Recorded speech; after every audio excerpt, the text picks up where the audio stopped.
hell-bent in terms of dealing with internal issues, and we want to now focus on the renewal project while we are preparing for the 2026 local government elections, including our conferences that are coming.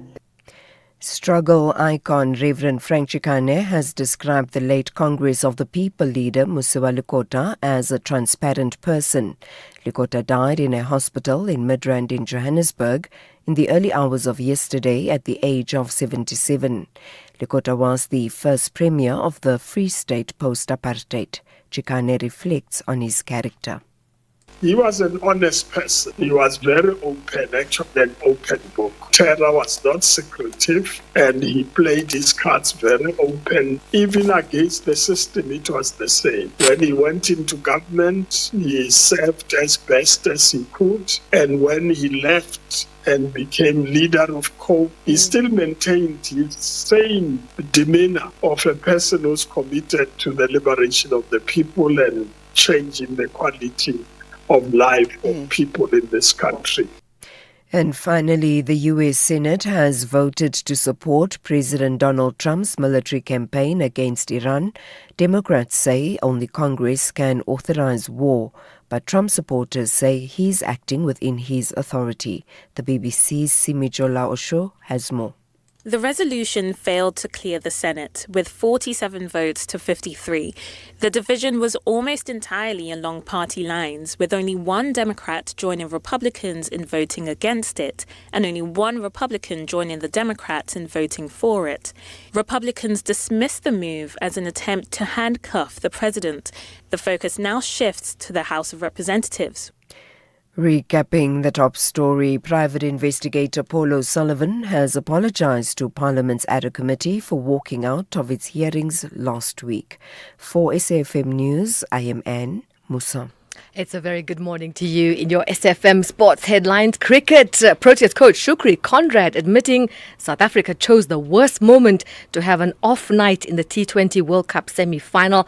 And in soccer action, Orlando Pirates keep the pace with Mamelodi Sundowns after a late win over Polokwane City in the Betway Premiership. All the details around 6:30. SAFM, guiding you through the rush hour traffic.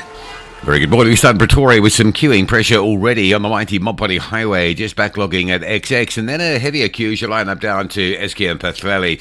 Looks all right through the Deepcliff interchange, often busy these days as you come from the Devlin side, making your way through. In fact, there is just this update. There is a broken down vehicle on that M1 South, just north of the N12 Potch Highway joint. So between the Potch Highway and the Golden Highway, Devlin, a breakdown there. That's likely to cut in and cause some problems. So keep an eye on the roadworks for you on the N3 North at around Helden. That's likely to be busy again out of Germiston and Alberton areas. Durban looks good. Good start around Spaghetti Junction. Umgeta Road, traffic moving okay through there. And Cape Town building in the usual spots. The N2 inbound passing Khayelitsha, slow already towards the airport runway. And Stellenbosch Arterial queuing from Blackheath in towards the Noinsfontein Junction. With your traffic updates, I'm Rob Byrne.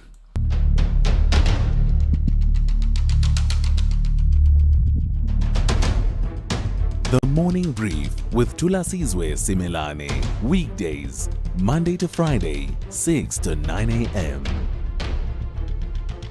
The Morning Brief with Thulasizwe Simelane. Weekdays, Monday to Friday, 6 to 9 a.m. It's just gone 7 minutes after 6. Today is Thursday, the 5th of February, 2026. Live and direct from our studios here at Radio Park Building at SABC HQ in Auckland Park in Johannesburg.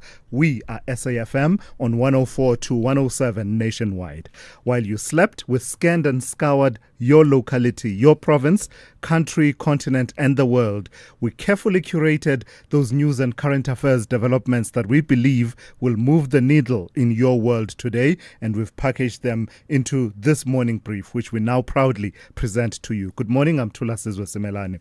Among some of what we will cover over the next 3 hours, political campaigning and messaging seems to be a theme on the show today. We'll dissect that issue from a number of angles. The first one has to do with what's been happening in the political landscape, the moves that have been made by various political parties with just a couple of months, well, not a couple of months, with a few months, we don't know when exactly. Let's say this year we're going to local government elections, or perhaps early next year, because the timetable does allow for a spillover into the beginning of next year, right? So soon we'll be going to local government elections. The country's political chessboard seems to be in the process of being rearranged in real time right before our eyes, not only through campaign messaging, but through mergers, bilateral talks, high-stakes internal contests. The EFF and SACP example is what we talked about yesterday, and they've opened formal bilateral engagements, and they're looking to consolidate and have a conference of the left and see what can be done, what are the possibilities, what are the permutations to the left of the spectrum. Smaller parties collapsing into a new formation called Unite for Change. Remember, that happened a couple of months ago. And then you have Action SA also stitching together mergers of its own, all while positioning for coalition leverage should we end up in a situation where there's no outright winner in many of these municipalities. That's partly what this is all about, isn't it? So inside the ANC, you're seeing various nascent campaigns that are directed at the party's elective conference, which doesn't take place until December 2027, but already you're seeing people positioning themselves. We will hear about various campaigns, that are already being spoken of in hushed tones within the ANC. All of this happening while the DA has its own conference and its own Congress dynamics, and already you are seeing there they are campaigning openly, very openly. People are being nominated and saying, I'm standing for this position, please vote for me for X, Y, and Z. So that is also playing itself out. At the same time, the IEC and Home Affairs are exploring digital voter engagement and deregistering dormant parties, technical moves that could quietly also add to reshaping who appears on the ballot and who turns up to vote. So we'll take all of those dynamics and have a conversation with Ongama Mtimka about what they signal for the build-up to local government elections 2026. Those moves, those chess moves that are being done quietly in various corners of the South African political landscape. Ongama Mtimka is my guest at 7:10. While speaking of that then, I don't know if you saw, the DA unveiled what is a provocative billboard that has been erected in Pretoria.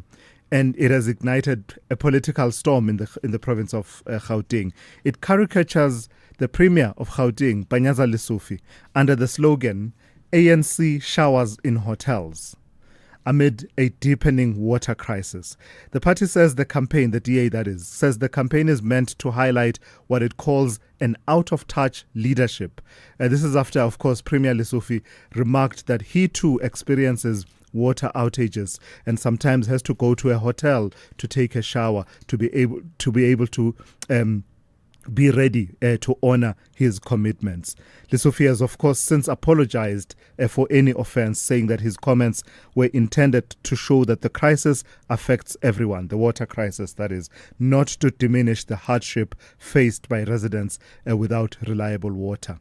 COSATU is weighing in on the new campaign that has been launched by the DA, COSATU in Gauteng, that is, and they are condemning the billboard as opportunistic and cheap political stunt, arguing that communities need infrastructure solutions, not political theatre. So we'll talk to Thebe Ikalafeng about this billboard, but also what kind of campaigning, at least on the front of public relations and marketing, political marketing and public relations, how that is going to shape up. Thebe Ikalafeng is my guest at about 20 to 8 this morning.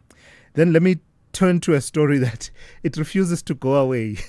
I'm about to do the weather, and I'm going to refer to one city in the Eastern Cape. It's called Gugompo City. And each time, without fail, after that, there's someone on the WhatsApp line that says, no, I'm still not satisfied with the explanations you gave about Gugompo City, the meaning and the processes that were undertaken. So we obliged. We decided that, enough people have been asking about. Take us through that again. Say that again. What did you say? So the debate over East London's renaming is refusing to die down, even after the government officially gazetted the city's new name, Gugompo City, and that happened on the 6th of February last month. On the 6th of February, of course it was last month. And that was approved initially in January by the Sports, Arts and Culture Minister, Gayton Mackenzie, and then formalized, as I say, on the 6th of last month. The change, of course, forms part of 21 geographic names that have been revised, and it's aimed at removing colonial-era place names and just changing the landscape and how it is named. And we told you in the interview we had last month that Gugompo City draws from the isiXhosa heritage of the area, and we're told that it's linked to Ilitye Ligagompo, the Cove Rock, and the sound of waves breaking against stone, a site of deep cultural and spiritual significance, we are told. The addition of city to the name, of course, was intended to distinguish the broader metro from a smaller township already bearing the name Gugompo.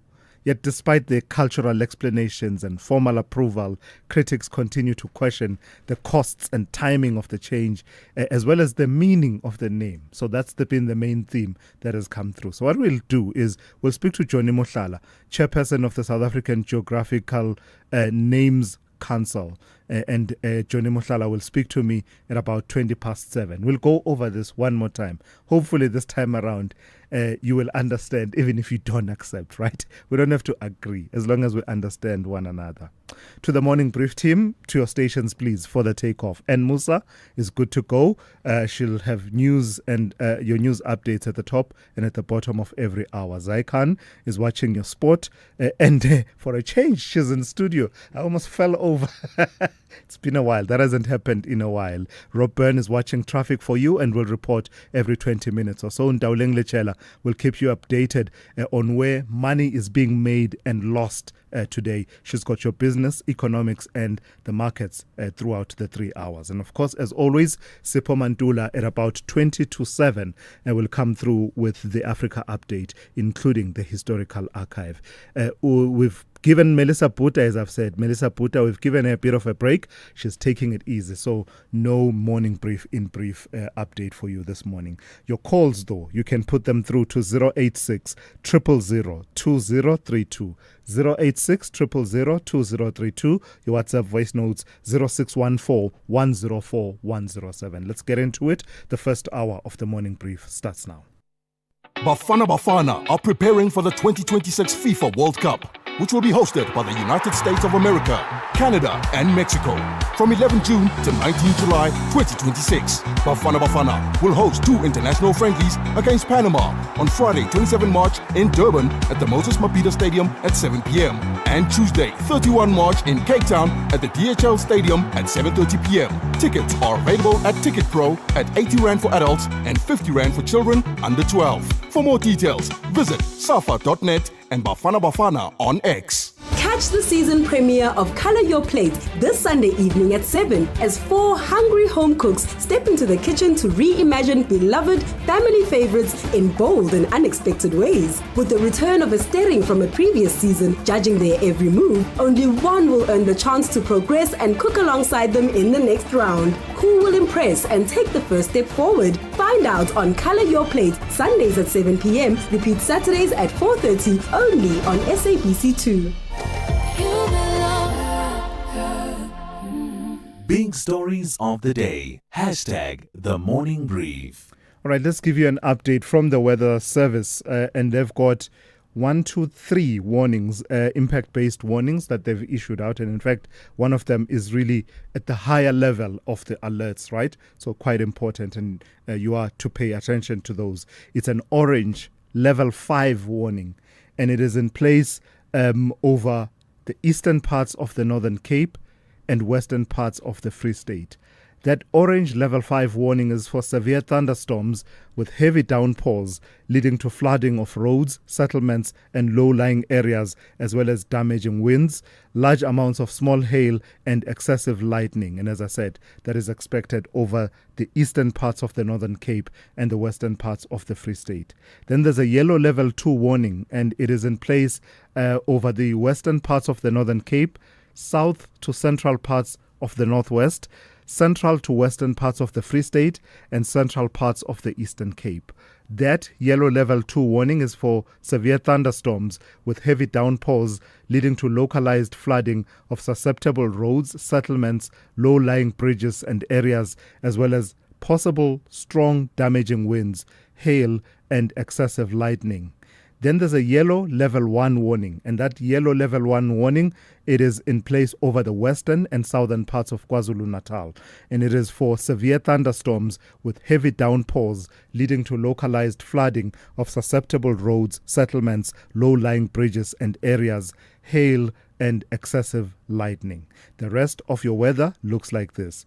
Pretoria, Johannesburg and Vereeniging will have conditions that are cloudy with scattered showers and thunder showers. Pretoria starts at a minimum of 16 and ends at a maximum of 26. Johannesburg 17 to 24, Vereeniging 15 to 26. Mbombela will be cloudy with scattered showers and thunder showers, 16 to 24. Same conditions in Polokwane, cloudy in the morning, otherwise partly cloudy with scattered showers and thunder showers, 19 to 25. Mahikeng will be cloudy with scattered showers and thunder showers, 17 to 24. Freiburg, cloudy with widespread showers and thunder showers, 17 to 26. Bloemfontein will be cloudy with scattered showers and thunder showers, 15 to 26. Kimberley, cloudy with widespread showers and thunder showers, 20 to 27. Uppington will be cloudy with widespread showers and thunder showers, 22 to 30. Cape Town will be partly cloudy with a minimum of 17 and a maximum of 25. George will be cloudy with isolated evening showers and thunder showers, 15 to 23. Gqeberha will be cloudy with scattered afternoon showers and thunder showers from the afternoon with a minimum of 20 and a maximum of 25. Gugompo City, formerly East London, cloudy with scattered showers and thunder showers, 20 to 27. Durban will be partly cloudy with isolated showers and thunder showers, 24 to 32. Richards Bay will be partly cloudy with isolated showers and thunder showers, 23 to 35. And lastly, Pietermaritzburg will have morning fog, otherwise partly cloudy with scattered showers and thunder showers, 18 to 34. This Human Rights Month, we commemorate a significant milestone, the Bill of Rights at 30, making human dignity real. For 3 decades, South Africa's constitution has been a beacon of equality, freedom and justice for all. Yet dignity is not just written in our constitution, it must be lived, protected and upheld every single day. Join SAFM as we unpack the issues that matter, elevate voices driving change, and reflect on the progress we've made while confronting the work that still lies ahead. SAFM, leading the conversations that move us. Worldview Update, bringing you closer to international or global news. 21 minutes after 6. So you've heard the stories of South Africans who are caught up in the fighting that has escalated quite significantly in Iran and affecting quite a number of the Gulf states in the retaliatory that Iran has taken following those strikes that were launched by the United States and Israel. You've heard their plight and you've heard many South Africans. We spoke, I think, to someone who was in the area of Dubai as well as Doha, where people were talking about being stranded at the airport, and some South Africans coming to the fore to say, I live in this area ordinarily, so if you can make your way from the airport, I can host you for a few days. So great South African spirit being shown in that situation. But it's a difficult situation nonetheless. So let's speak to Crispin Phiri from the Department of International Relations and Cooperation, where he is spokesperson for the minister. Crispin, good morning and thank you for your time. Do we have a clear picture of how many South Africans are caught up in that situation in the various Gulf states? Good morning to us and good morning to our listeners. We have received 6,400 applications thus far on our registrations thus far on our Travel Smart app. These are South Africans who have indicated that they are in the region. There are about 100 who have signaled that they are in distress, and our missions have been able to contact a significant number of those What we have then since learned, particularly of those who are in Dubai, some would be expats who are in the region based on a working visa or are there for other essential responsibilities. They are not necessarily in distress, as we would determine people who are in distress as people who require to immediately come back home and have no other means of accommodation in that area. If you are accommodated in the area and you have means to accommodation, we treat your case slightly differently. Of course, this doesn't mean that expats don't need to come home. If they do require to come home, they may absolutely make means to come home, provided they have the relevant travel documents, which our consul stands ready to provide and assist. If I heard you correctly, I think you said the figure of those that you consider to be in distress is somewhere in the region of 100. What does that mean? Well, they have signaled that yes. they're in, but they are not necessarily. So we have to then review each case by its own. Yeah. So then you'll find that some are not actually in distress. There are experts who are in the region who are asking how do they leave to come back home, and then we are able to say this is the travel document that you require. So even though they say they are in distress, each case then yields a different outcome. But what's the coordination like? Because it's over a number of countries, right? You're talking here, your Qatar, your United Arab Emirates, Bahrain, and other countries in the region. And Iran. And Iran itself, yes. Yeah, it's not an easy process, but with the Travel Smart app, what it enables us to do is to establish exactly where you are. At least most of our South Africans are in the UAE and Doha, and we have strong missions there who are able to access those individuals if need be, even physically. For some who are in Bahrain, we are able to advise them on how to exit using, if possible, some other land borders or land facilities where possible. But as you would know, the airspace in that region remains quite volatile, opening and closing. There's the small windows of opening and closing from time to time. And we've encouraged South Africans to use those windows where the airspace is open, if they can, to get the next flight back home. As far as we know, are there any South Africans that have been injured or hurt in one way or another in the fighting that has been happening? Thus far, we have not received reports of South Africans being injured, and we hope that it would be an accurate reflection, and it remains that way. And Crispin, there's talk of there have been instances where people were saying government needs to step in and help evacuate us. Is that a possibility? And what would that look like? At what point do you make that call that says not only are we encouraging people to take advantage of the pockets when the airspace opens to make their way out, or where possible drive over land borders to get to the next country and get out, but we are actually going to coordinate an evacuation? This morning, the minister had a conversation actually with his counterpart in the UAE to assess what possibilities would there be for evacuations once the airspace opens. Those considerations are still ongoing, also engaging with other countries to explore what routes there are once that possibility opens up. But it is a difficult process.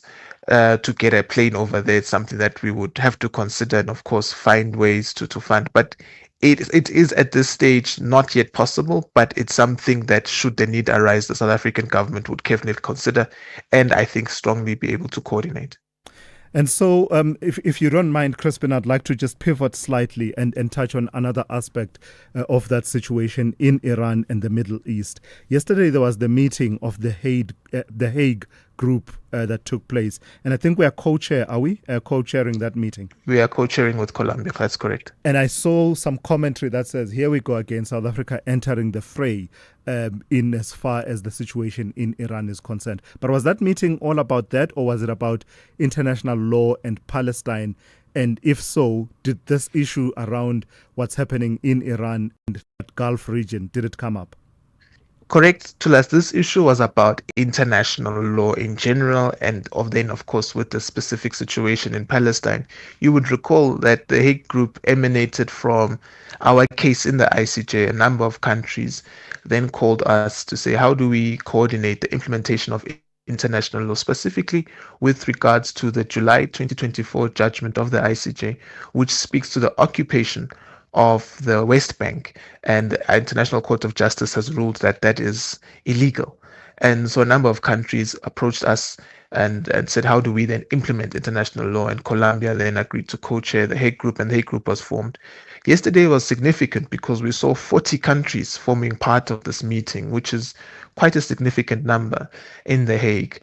And the international law discussion, of course, was discussed in general. What we are beginning to see is international law being wholly undermined, which is exactly what we have always stressed, is that international law should apply equally regardless of which state is on the other end. It shouldn't apply exclusively to African states. It shouldn't apply exclusively to non-Western states.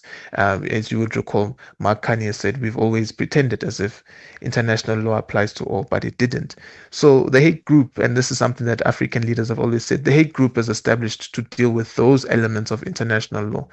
The situation about in Iran came up tangentially, and our position remains quite clearly that we do believe that Article 51 has been violated, and we also express the view that whilst other countries may have a right to defend themselves, this should not extend to breaching the territorial integrity of the sovereignty of its neighbors, in this case Iran. So we are concerned by the actions both of the United States and Iran, and this has, as we had said previously, resulted in a regional conflict that may have very lasting impacts on our economy and other aspects of human life. All right, Crispin, thank you for your time. That's Crispin Piri, speaks on behalf of the Minister of International Relations and Cooperation. Brings us to 6:30. Let's go straight to N. Musa with the latest news headlines. Good morning. Thanks to us. In the headlines, a legal expert says the Matlanga Commission of Inquiry has the prerogative to subpoena the doctor who allegedly treated Northwest businessman Brown Mokgotsi. This after Mokgotsi failed to appear before the commission on Monday, saying he was ill. He, however, submitted a medical certificate later on that day. Private investigator Paul O'Sullivan has apologized to Parliament's ad hoc committee for walking out of its hearings last week.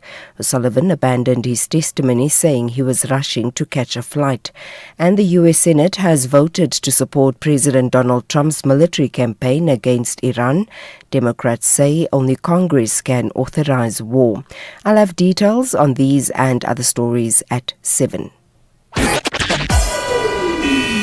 SAFM, guiding you through the rush hour traffic.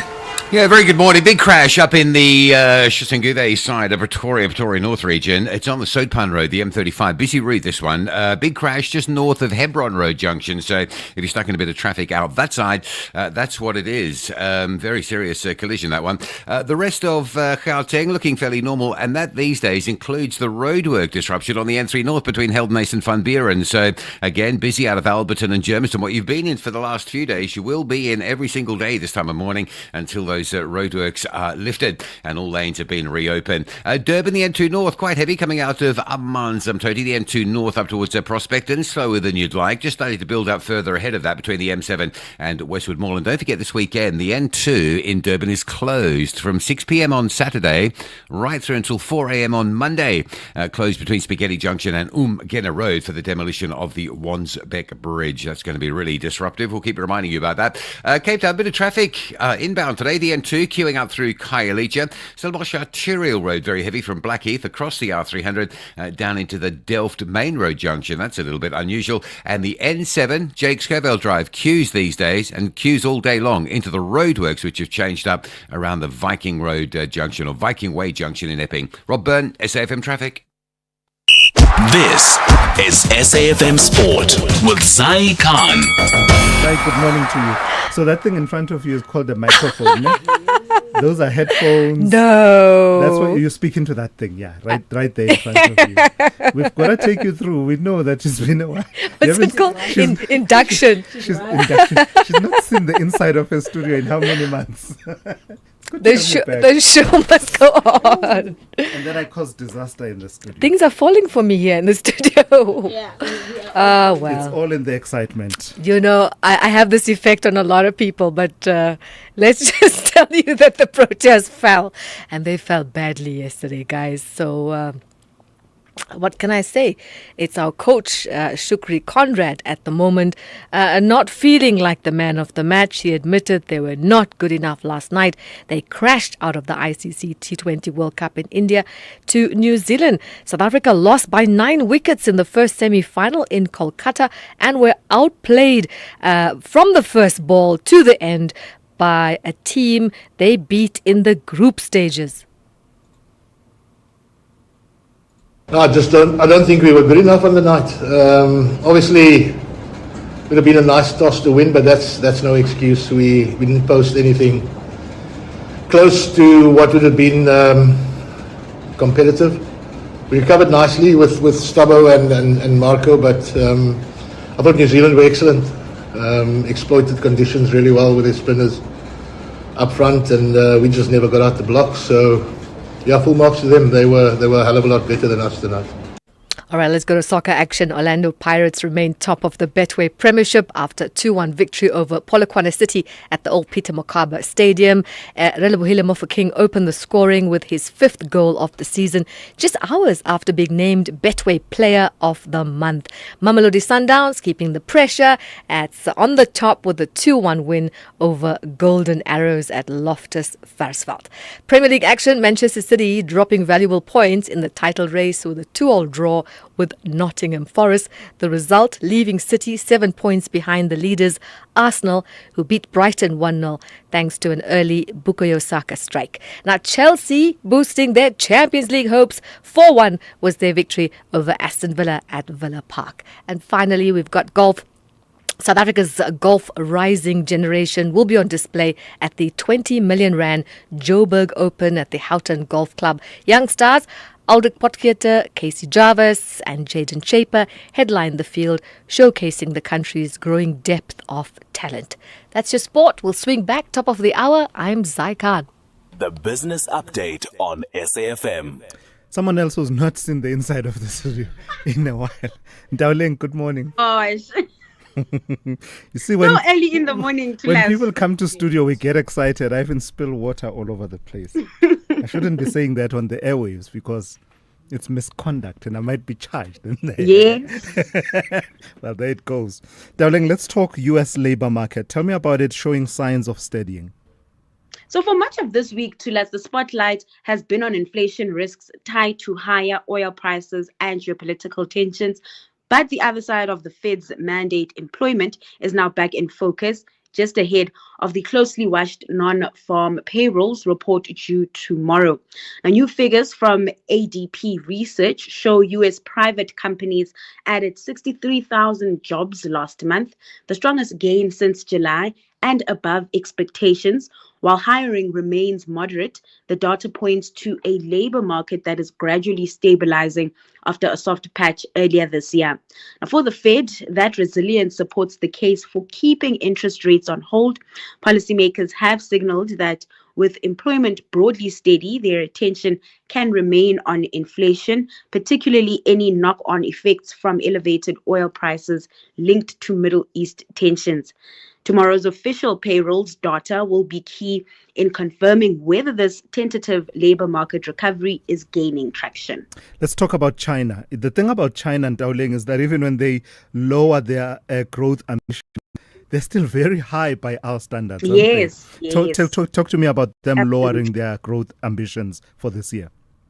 Now, remember, I'm not sure if you do remember, yesterday I did touch on this, and at that point it was just reports, but now policymakers have confirmed it, dialing back their growth ambitions. Now, China has set its 2026 GDP growth target at between 4.5% and 5%. Now, this it moves the target from a single point, which was 5% over the past few decades, to a range now between 4.5% and 5%. Then this signals a more cautious stance as the economy battles deflationary pressure and trade friction. Now, the deficit target was kept at around 4% of GDP, already a record high, suggesting Beijing is not dramatically expanding fiscal support despite softer growth.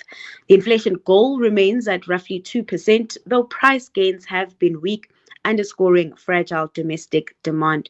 The country's Premier Li Qiang acknowledged the structural changes from weak consumption to property sector strain, while authorities planned continued bond issuance and targeted stimulus.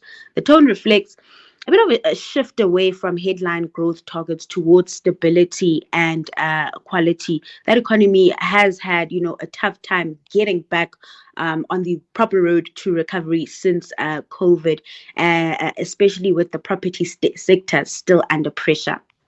All right, recap Wednesday's trading for us and also set the scene for Thursday. Yeah, I mean, I generally don't know what to make of markets and how they're actually sort of digesting the conflict that is playing out in the Middle East. We are seeing markets just swinging between gains and losses as investors weigh the potential global economic fallout from conflict. It's what the young people call 6-7. Yeah. 6-7. Are you sure it's the young people though, Thulas? It's the young people and those who are in touch with the young people like me. I'm the only person of my age who gets 6-7. Okay, love it for you. So looking at what played out over in the US, it was green screens on that front after a turbulent Tuesday, with the tech-heavy NASDAQ leading the rebound overnight and closing 1% higher. Locally, the JSE also clawed back some ground, though the all-share index remains below 120,000 points, while off last week's post-budget high of 128,000. Now, the rand has recovered some of its earlier losses, trading at 16.38 to the dollar this morning, 21.85 to the pound, and 19.02 to the euro. Oil prices remain elevated, with energy markets closely watching potential shocks from the ongoing conflict. It's at $80 per barrel. And then across Asia, stocks are in positive territory, though caution lingers as geopolitical risks continue to influence investor sentiment. All right, Dowling, thank you. That was 6. Then we'll do 7 a bit later on, just after 7:30. Africa Update on SAFM. Someone who definitely doesn't get 6-7. Advocate Supermantola. Raz, good morning. Refreshing morning to Jumbo Africa. I didn't pick you up to last. You say I don't need what? I'm saying someone who really doesn't get 6-7. We're not talking about 1967. 6-7. Do you know what 6-7 is? I'm not sure, Tulas. You've caught me. It's an ambush. Yeah?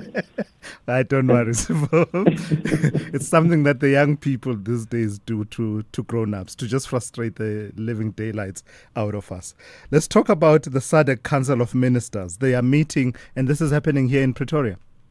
Indeed, Tulas, Jumbo Africa, to the listeners, and a refreshing morning. Tulas, this is what you say. It is a preparation for the Council of Ministers who will be meeting next week on the 12th and 13th. But yesterday, it was the senior officials at Oliver Tambo Building, DIRCO's HQ, and the experts just to look at the media review of the RISDIP. This is a regional indicative strategy of SADC. And again this week, the Standing Committee of Senior officials will be meeting, and the Finance Committee. Now, the meeting of ministers, it happens twice a year. It's in March and August. And as South Africa abruptly became an interim chair of SADC, they are still focusing on the theme of the 45th SADC Summit of Heads of State, which is around advancing industrialization, agricultural transformation, and energy transition for a resilient SADC. This is a loaded theme that is covering the challenges that are facing the SADC region. Minister Lamola will be the one chairing this meeting. And when we talk of Council of Ministers, it's not only diplomats. You've got technocrats in that meeting. You've got finance ministers, trade and industry ministers. And that's how this meeting prepares for the summit in August, where South Africa will be hosting. Let's talk about Tanzania's election. It was back in October last year, but the dust is yet to fully settle on how it was conducted. The concerns about political violence linked to it. And now we're hearing from Dar es Salaam, they're responding to some of that. They are responding, but they don't respond to Addis Ababa. They don't respond. Sorry, Sipo, is it Arusha? Which one is the capital? It's Arusha, yeah? No, capital, it is Dar es Salaam. Dar es Salaam, right. The economy is Arusha. Yeah. Thulas, when we look at the challenges now, is that Tanzania has not responded to the AU and the SADC reports. But they went to Geneva to clarify that there were omissions on the key facts, and their rebuttal is to challenge Belgium, Norway, UK, EU, Sweden, Switzerland, and the Human Rights Watch and Amnesty International about the fact of the post-election violence that happened. And they are talking about even having a commission that they will present its findings on the 3rd of April. And they are looking at issues of, as you know, transitional justice system, reconciliation, constitutional and institutional reforms. But the scanning two reports of SADC and AU, they were very clear. And that's where during the week I've been trying to get hold of that final report of the AU and SADC. What is the final? Because we have a preliminary report that spoke about the conduct of those elections in October 2025. But the ambassador of Tanzania, Abdallah Posi, who is at Geneva, he's rebutting all those reports to us of the violence that occurred post the elections. Yeah, I had to think twice about that, Sipho, because you've got a number of these countries where the city that you think is the capital is not. And Cote d'Ivoire comes to mind because you would think it's Abidjan, but actually it's Yamoussoukro.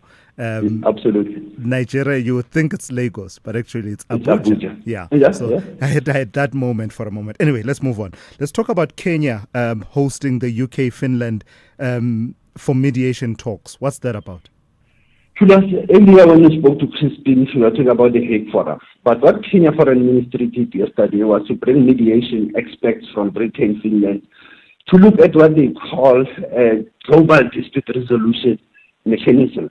And this is in the light of what we see, where they are saying global norms and institutions are under stress or under strain, and that peaceful settlement of disputes is increasingly being sidelined. It's in the periphery. And we know, Thulas, we are talking about the conflicts that are in the Middle East, conflicts that are in the African continent, in the Horn of Africa.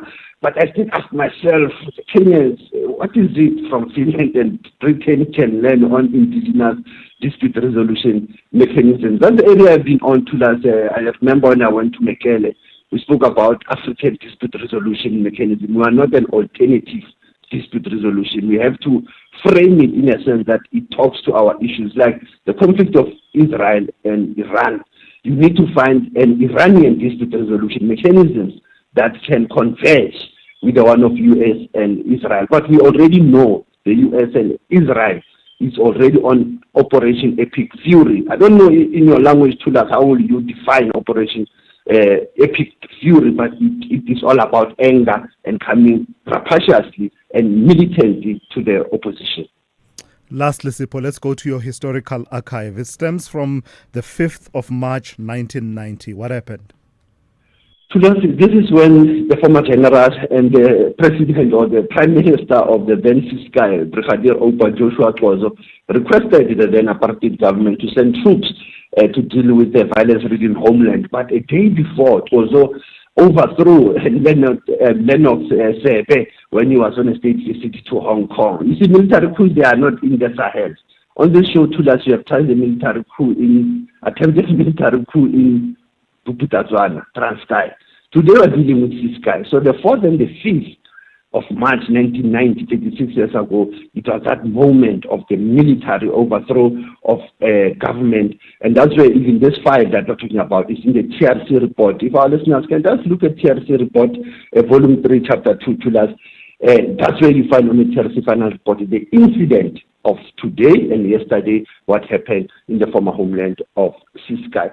Joshua Patwazo is still alive to us. When you think of the transition of the Bishop massacre, you think of the transition of him being in the apartheid military intelligence. It's a very exciting moment about all these generals who are part of the apartheid homeland system. Asante Thulas, as was leading the true conversation, SAFM observing the Sharpeville Langa massacre.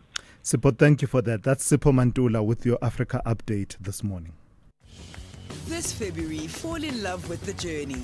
No phones, no flights, just determination, connection, and the open road. From breathtaking landscapes to unexpected challenges. Race Across the World is back. Bigger, bolder, and more emotional than ever. Because sometimes the best way to find yourself is to travel together. Race Across the World Season 4, Thursdays at 6 p.m. only on S3. Open up. S3. This February, fall in love with friendships that feel like family. Old bonds, new beginnings, and chapters that remind us why love in all its forms matters. The story comes full circle in The Best Man, the final chapters, where love, loyalty, and life collide one last time. Because some stories stay with you long after the final scene. The Best Man, the final chapters, weeknights 7 p.m. only on S3. Open up. SAFM, guiding you through the rush hour traffic. Good morning. Still very heavy northern. Yeah. Pause. Yeah. Whoa. Do you know hold do you know what 6-7 means? Yeah, 6-7. But you got to do it with the hands, Yes, don't you? absolutely. You can't just Rob go 6. Gets it. Rob gets it. Yes. You Rob. can't just The go hands 6-7 have and to keep. go with it. Of course they do. 100%. 6-7. I spent what was it, New Year's Eve, being entertained by a primary school child in a restaurant. We're having a meal, and this primary school child get running around the table that we were eating with the 6-7 movement. And because I knew it, she thought I was the hottest thing in town. Absolutely. You and I are, Rob. Nothing 6-7 about the traffic this morning. Everything 6-7 about this traffic, actually, always. Yeah, good morning, South Africa. Nice to have a couple of youthful guys in charge here, isn't it? We've got this big crash scene up on the Hebron Road, or the Sopan Road at Hebron Road, Shoshenguve area. So very heavy backlogs. If you're stuck on that Sopan Road, the M35, it's a busy route. It's because of that crash. It's causing that delay just north of the Hebron Road Junction. Mighty Mopani Highway coming out of Shoshenguve, heavy from Theo Mountains all the way down to Eskia and Pathlali this morning. Looks like some traffic lights that were fixed up might have gone down again. Solomon Schlungu at Delphi, very slow around that Pretoria East area as well. Roadworks on the N3 continue at, between Heldenace and Van Buren. So, as we keep saying, what you've been stuck in the last few days out of Alberton and up from Germiston, N12, N3 routes into Bedfordview, very heavy backlogging going on there, and it will be like that while those lane closures remain in place. Durban today, the Phoenix Highway jam-packed out towards Trade Centre, the Kwamashu Highway at the N2, no traffic lights there, so that's slow, and a broken down vehicle in the wrong place. It's the N2 North going into Spaghetti Junction. So as well as the roadworks, you've got that vehicle to worry about, and that's a queue coming through from the M7. Also very heavy out of Toti up through Prospecton this morning, a little bit heavier than you might be expecting. Cape Town, we're focusing in on Epping. A couple of issues there. The roadwork change up on the N7 North at Viking Way, causing delays not only on the N7 coming up from Vangate Mall, but also Viking Way coming in from Elsie's in towards that heavily congested N7. That's all very heavy. And just nearby, if you're wanting to avoid all that and you think, I'll just scoot up Valhalla Drive, there's no traffic lights this morning, Valhalla and Owen on your way to Epping, so heavy backlogs there as well. Rob Byrne, SAFM Traffic. Bafana are preparing for the 2026 FIFA World Cup, which will be hosted by the United States of America, Canada, and Mexico from 11 June to 19 July 2026. Bafana will host 2 international friendlies against Panama on Friday, 27 March in Durban at the Moses Mabhida Stadium at 7 p.m. and Tuesday, 31 March in Cape Town at the DHL Stadium at 7:30 p.m. Tickets are available at Ticket Pro at 80 Rand for adults and 50 Rand for children under 12. For more details, visit safa.net and Bafana on X. You can become a victim of a legal problem. Wrongful arrest, assault, uncontested divorce, rental disputes, maintenance matters, or labor problems. It can happen to you. Clientele Legal provides tough professional lawyers for an affordable monthly premium. Our legal team is standing by to assist you 24 hours a day. Join today. SMS SAFM to 32195. That's SAFM to 32195. Clientele General is an authorized FSP and licensed non-life insurer. T's and C's online. Standard rates apply. This February, love the truth, no matter how unsettling it is. They were called accidents, a slip, a fall, a tragic mistake. But what if they weren't? Fatal fall, murder or accident investigates suspicious deaths. From balconies, staircases and cliffs, where one question refuses to go away. Did someone push them? Through forensic science and haunting testimony, the truth is uncovered. Fatal fall, murder or accident. Tuesday 6 p.m. only on S3. Open up. S3.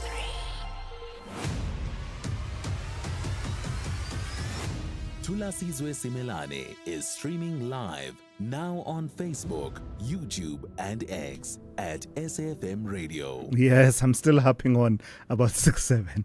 Are you annoyed yet? Ninama 1K, Gen X's and millennials and the likes, 1Ks. Patrick says to me, Thulasizwe, at 6s and 7s is a long-standing English expression for general confusion. I hear you, Patrick, but 6-7 is not at 6s and 7. I say to you, Google it using your phone and see what happens. Also, to my young callers, right, my young listeners making their way to school, yeah, let's have fun with it. Do send me your voice notes, 0614-104-107. Try and explain to these old people that what 6-7 is and what you mean when you say 6-7, if anything at all. 0614-104-107. I know we've got a thriving community of listeners who are captive. They only listen not by choice but because their parents insist that this is the station that we're tuning in to as we drive to school. Anyway, back to serious matters. The country's energy crisis is often framed as a generation problem. Load shedding, infrastructure breakdowns, and the slow integration of renewables. But beneath that lies a deeper structural crisis. Municipalities are not collecting enough revenue to sustain the electricity systems that they operate. Municipalities are expected to collect something in the region of 85% of what they bill, yet average collection sits closer to 63%, with major metros like Johannesburg and eThekwini collecting barely over half of billed revenue. What are the implications then of all of that? I'm joined by Vincent Maphosa, CEO of Wetility, a leading voice in the independent power producer and energy transition space. Good morning to you, Vincent, and thank you for your time. So, good morning to Thulasizwe. Locate this issue for us within the different levels at which the electricity system is organized. You've got a big utility being Eskom, then you've got the smaller utilities in cities like Johannesburg and other big metros. How does it all work, and what are the implications of revenue collection on the efficiency of the system? Absolutely. So you have Eskom basically, which is split into generation, transmission, distribution, and mostly customer service. So Eskom is the number one or the largest generator of electricity. It then sells electricity to municipalities under bulk supply agreements. The municipalities then on-sell that electricity to ratepayers and consumers within their jurisdictions and collects on behalf of themselves. This includes rates and taxes for other things or other activities that it embarks on within those communities. And then it settles Eskom, which it owes for the power that has been delivered through the generation and transmission infrastructure.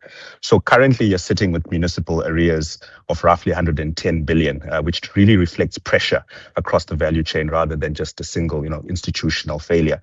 Municipalities really sit at the center of South Africa's electricity system because they distribute power to millions of households and businesses within their jurisdiction. The challenge we're seeing today is that revenue collection across the system has become increasingly stained, and the municipalities' debt to Eskom is continuing to grow.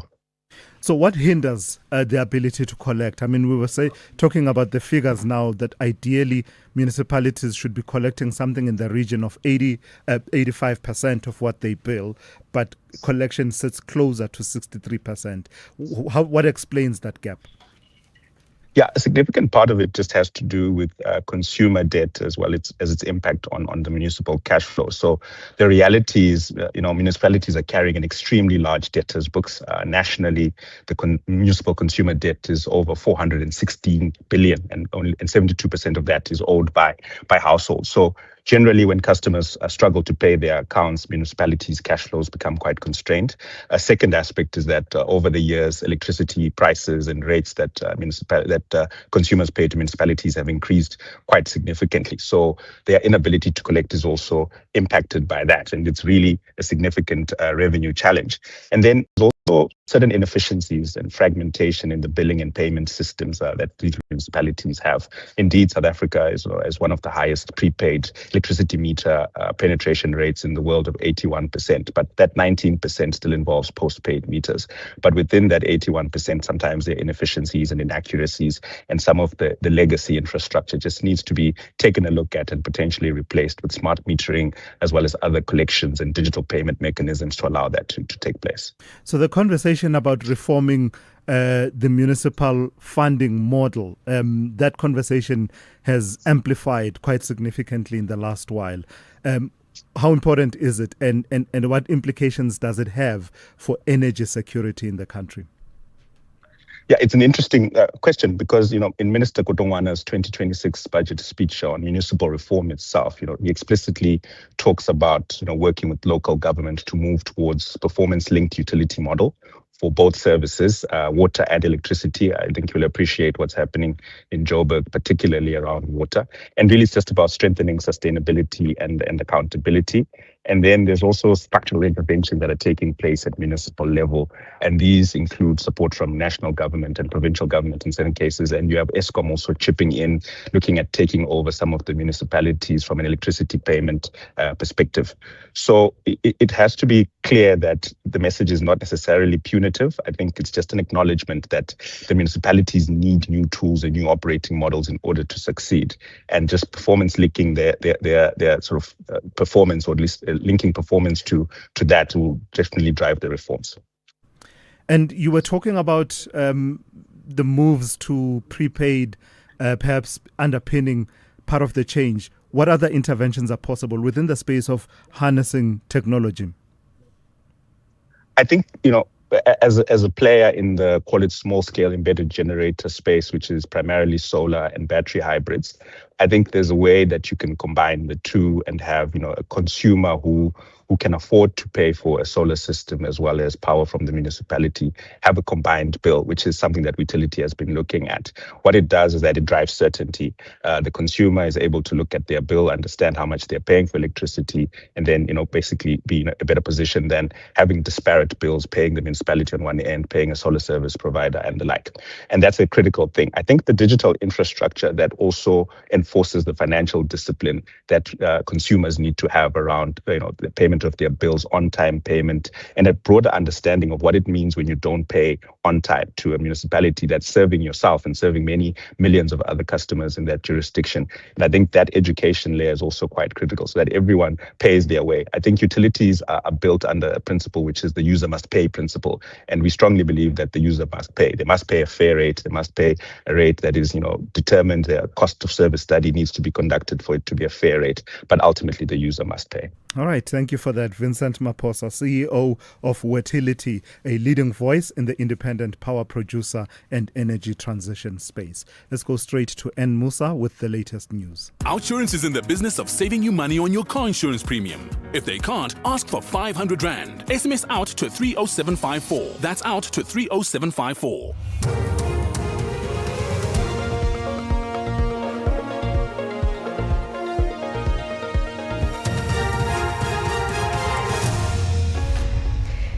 In our top stories, legal expert comments on Matlanga inquiry order on sick notes, and O'Sullivan apologizes to Parliament's ad hoc committee. Good morning. A legal expert says the Matlanga Commission of Inquiry has the prerogative to subpoena the doctor who allegedly treated Northwest businessman Brown Mokgotsi. This after Mokgotsi failed to appear before the commission on Monday, saying he was ill. He, however, submitted a medical certificate later on that day. But the commission's chairperson, Justice Mbuyiseli Matlanga, raised concern about an increase in the number of sick notes they were receiving from witnesses. Advocate Dikaledi Sinahomo says the doctor should explain Mokgotsi's medical problem. Doctors and patient privacy, it needs to be protected, and then it's protected by the consent, that Mr. Mokgotsi has to give a consent to the doctor to give the Madlanga Commission the details of that. But if he fails or he does not want to cooperate or he does not want to give a go-ahead to the doctor, then Madlanga Commission can subpoena the doctor to come and explain what kind of a sickness was Mr. Mokgotsi had. Private investigator Paul O'Sullivan has apologized to Parliament's ad hoc committee for walking out of its hearings last week. O'Sullivan abandoned his testimony, saying he was rushing to catch a flight. He has been accused of infiltrating the police watchdog IPID. The committee is investigating allegations of corruption, criminal infiltration and political interference in the justice system. The chairperson, Soviet Likhanyane, confirmed O'Sullivan's apology to committee members. Honorable members, we have received an apology from Mr. Paul O'Sullivan. We have circulated the apology with yourselves. You must go and read it tonight. He is apologizing for what happened during the proceedings last week. The Northwest Education MEC Viola Mutsumi has apologized to the ANC following a leaked voice note. It was recorded during the State of the Province address at the provincial legislature. In the voice note, Mutsumi, who also serves as the ANC's Deputy Provincial Secretary, said she hated the Premier Lazarus Mokgosi, calling him weak. Her apologies contained in a letter to the party's Provincial Secretary, Louis Dirimelo, and the Secretary General, Fikile Mbalula. ANC Provincial Spokesperson Tumelo Maruping. The comrades have further met with other officials of the Provincial Executive Committee on Monday in Potchefstroom. There are internal further engagements with other comrades who may be affected by this matter, and we're appealing for calm within the members of the African National Congress and the community of the Northwest, that the ANC is hell-bent in terms of dealing with internal issues, and we want to now focus on the renewal project while we are preparing for the 2026 local government elections, including our conferences that are coming. Tributes are pouring in for the late COPE leader Musuwa Likota. He died in a hospital in Midrand in Johannesburg yesterday at the age of 77. ANC National Executive Committee member Lindiwe Sisulu says Likota had been committed to serving the ANC before breaking away to find COPE. Terra was 100% given to his responsibility towards the ANC. He loved the organization and he's a very passionate man in everything that he does, that he's committed to. A very committed cadre, imprisoned at a very young age. By the time he came back, he had made up his mind that he's going to make sure that the country is liberated. And finally, Israel says its air defenses have intercepted missiles launched from Iran early this morning. They were the first attacks after a lull of more than 7 hours. As night fell, Israel launched a new wave of strikes across the Iranian capital, saying it was targeting military infrastructure. Meanwhile, Iran is engaged in intense military reciprocation against the US and Israel after the two countries targeted its leadership and military infrastructure. The BBC's Gordon Correra reports. The US and Israel have hit targets across Iran, including leadership figures and military targets like air defense and missile launchers. They've also hit some of the security infrastructure that supports the regime. The aim is to undermine Iran's ability to fight and especially to fire missiles. Iran's response has been to launch missiles and drones across the Gulf. It says it's primarily targeting US and allied military bases and facilities in neighbouring countries, but it's also tried to strike economic targets, including refineries and hotels. Recapping the top story, a legal expert says the Madlanga Commission of Inquiry has the prerogative to subpoena the doctor who allegedly treated Northwest businessman Brown Mokgotsi. This after Mokgotsi failed to appear before the commission on Monday, saying he was ill. For SAFM News, I am Anne. Outsurance will go out of their way to try and save you money on your car insurance. If they can't, ask for 500 Rand. SMS out to 30754. That's out to 30754. With Outsurance, saving on your car insurance feels like getting an interest rate cut from the bank.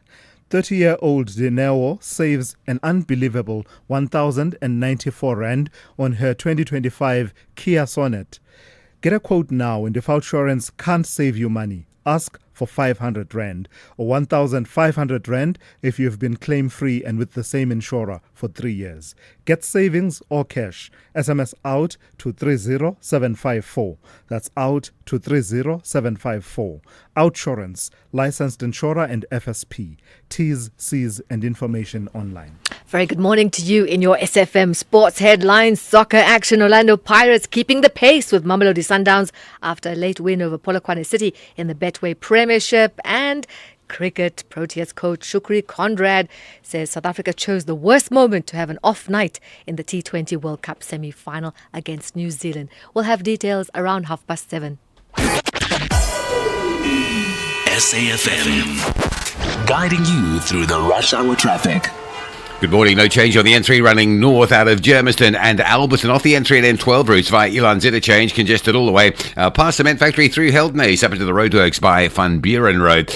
Breakdown on the M1 north coming off the N12 Potch Highway this morning on your way up to Deepcliff interchange. That traffic remains pretty heavily back through what they call Dead Man's Bend. Traffic out of Benoni this morning. N12 very slow down towards the Rondebolt Road exit and jammed up on the N1 going south all the way from Brockfontein down to New Road before you're out of that drama. Pretoria East Solomon Mashlangu through Delphi down towards Grasfontein, big queues there, and Euvius Road coming off Roger Dyson, no traffic lights at the N14, so coming through that industrial area, very heavy. A couple of issues on Durban's N2 between the South Coast and the airport, a crash going into Prospecton. There's also then a breakdown going into Spaghetti Junction, and a crash at Queen Nandi, 3 queues this morning, working your way up that N2 north, coming south around Balito, 1 lane open for roadworks, and that's heavy. And Cape Town, a lot of pressure in the heart of Epping, roadworks on the Jakes Kerbell Drive at Viking Way, causing big delays north from Vangate Mall and badly impacting Viking Way from Elsie's in towards the N7 junction. With your traffic update, I'm Rob Byrne.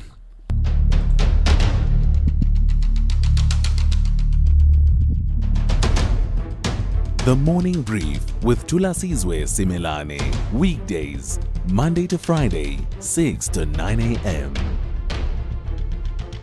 The Morning Brief with Thulasizwe Simelane. Weekdays, Monday to Friday, 6 to 9 a.m. 9 minutes after 7. In fact, it's coming up to 10 minutes after 7. Welcome to the second hour of the Morning Brief. We are on SAFM 104 to 107 nationwide. Also, as always, live on our digital platforms. Before I go anywhere, William rightly points out that the capital city of Tanzania, Sipho Mandula, the capital of Tanzania, you always use it all the time. You say it all the time, Dodoma. That is the capital city of Tanzania. So you and I did that thing that other people do, assuming that because you hear about Johannesburg so much, and if you don't live in South Africa, you think that must be the capital of South Africa. So Sipho and I are doing exactly that this morning. Coming up in this half hour, we'll be starting off with the conversation around the moves that are happening at a political level. Action SA, for example, has got what they call the Green Umbrella Strategy. It is about consolidating smaller political parties grounded in communities so that they pack a punch, I suppose, politically. That is the aim. We talked yesterday about the EFF and the SACP having a bilateral and talking about consolidating their views and having a conference of the left and reshaping left politics. All of this is happening while the major political parties have contests, and a reshaping of their leaderships. Both the ANC and the DA are headed for elective congresses. The DA in April this year, the ANC in December next year. But all of that starting to be seen and felt in how the party is, functioning and structuring itself ahead of the local government elections. Ongama Mtimka is on standby to speak to me about that. And then immediately after that, that conversation you've been asking for, we've brought it back onto the table. It's the conversation about Gugombo City. And I'll be joined by Joni Mushlala, chairperson of the Geographical Names Council, to go over the details once again, how it came about, what the significance is, and what the process means now that the name has been gazetted. Do keep your calls coming. The number to dial 086 000 2032. 0614 104 107 for your WhatsApp voice notes. I'm particularly looking forward to hearing from my young friends, right? About 6-7. Let's talk about 6-7. Weigh in as well. You always listen and don't send the voice notes. Today's your day. Take over. This one case we'll hear from you this morning. Let's get into it. The second hour of the morning brief starts now. It's all about meat-free meals on Color Your Plate this Sunday evening at 7. 4 contestants compete to prove that a midweek family meal can be hearty, nutritious, and full of flavor, even without the meat. With a steering from a previous season watching closely as guest judge, the stakes are high. Who will earn their approval and cook alongside them in the next round? Find out on Color Your Plate Sundays at 7 p.m. Repeat Saturdays at 4:30, only on SABC2.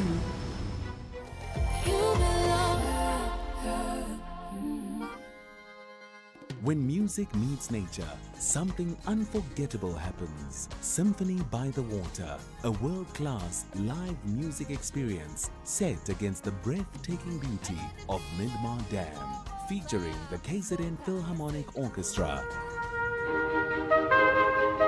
Spogazi, the Black Labels, Saturday, the 7th of March, 2026. Day tickets from 150, evening tickets from 350. Tickets available at Web Ticket and Pick n Pay. Symphony by the Waters, where sound flows.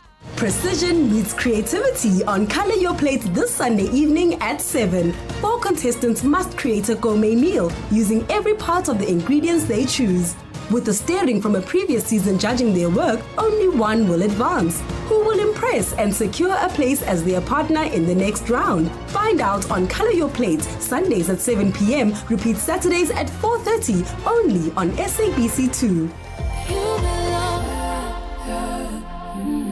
Big stories of the day. Hashtag the morning brief. 14 minutes after 7. With the 2026 being a local government election year, the country's political chessboard appears to be in the process of being rearranged in real time, not only through campaign messaging, but through mergers, bilateral talks, and high-stakes internal contests. The EFF and the SACP have opened formal bilateral engagements. Smaller parties have collapsed into a new formation called Unite for Change, and Action SA is stitching together mergers of its own, all while positioning for coalition leverage in any of the hung municipalities after the elections. And of course, you've got the contestations within the ANC ahead of its 2027 elective conference, and the DA is going to its Congress next month, its elective Congress. So a lot of moving parts. Let's speak to Ongama Mtimka, political analyst who joins me now. Good morning to you, Ongama, and thank you for your time. So what's happening here? We've long spoken about the realignment of politics in South Africa.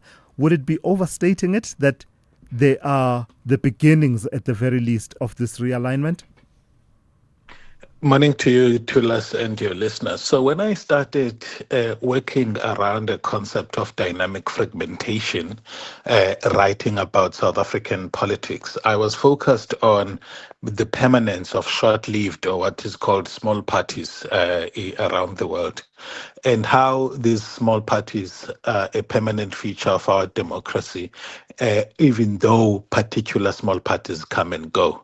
But the small parties are a permanent feature. But in the last, say, 2 years, I've had to actually broaden thinking about dynamic fragmentation to actually refer to the broader the party system, particularly in South Africa, that we are facing a trend, or that one can call dynamic fragmentation, in terms of which the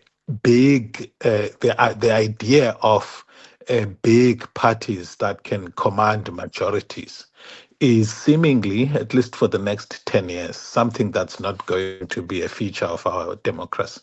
And coalition politics are going to be, I think, the most predictable outcome, the same way that in the last 30 years before 2014, we could predict the ANC was going to come. Now, what's interesting in that factoring, I'm mindful that to borrow from you, the realigning may crystallize into something that gives us either a two-party or three big parties, but that's not going to happen before 34. And what's behind the green umbrella strategy that Action SA has adopted, where there are mergers with smaller political parties that Action SA, and I think they read them to be rooted in communities and therefore would be an asset in that way, and also the decision by parties like Build One South Africa, Rise Mzansi, and the Good Party to form that Unite for Change. Is it the electoral realities that are sinking in and making these parties realize that without consolidation, you're not going anywhere? There are push and pull factors. I think that the pull factors center around the idea that the messaging among some of these parties appeals to the same constituency, which is along that continuum from center-left to center-right politics or centrist politics. The push factors, especially in a local government here, is that if I'm talking about a fragmentation nationally, in local governments, this is even more big, because in local municipalities, you also have civic movements that transition to political parties and then independent candidates. And so it tends to be bigger. Now, it's very expensive to campaign in a democracy. So my view is that there's a push factor around cost, optimization, as well as resource sharing, which makes consolidations to be attractive, but also from a pull factor, the idea that there is hardly any competition as far as the core offering of these parties in terms of their promise, their messaging, as well as their ideological orientation. So it becomes a key factor. What the other thing is factionalization. So that I forgot to mention in the earlier instance, of fragmentation. That as people lose in conferences, they end up, it becomes more viable to try and accommodate your political objectives or ambitions outside than wait for the next conference. Weigh in, Ongama, for me, if you don't mind, on that consolidation happening along ideological lines. The conversation between the EFF and the SACP is certainly an interesting one, and it's something that many on the left of South African politics have been talking about for quite some time. The SACP says it's not just talking to the EFF, but other left-leaning progressive forces. Can that consolidate into something formidable that challenges what they're describing as the status quo?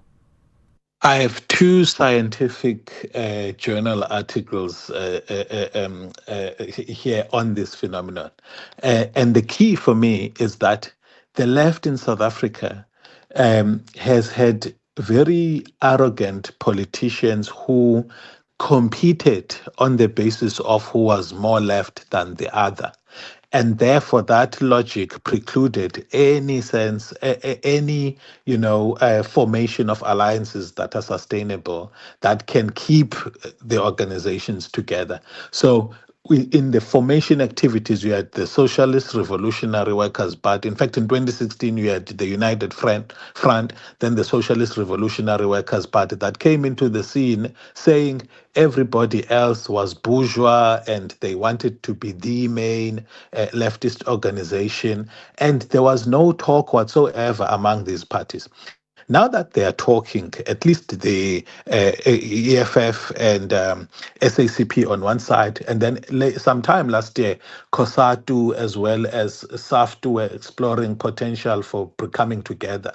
The potential, that's the only way in which left-leaning parties can actually have a meaningful growth path in South Africa.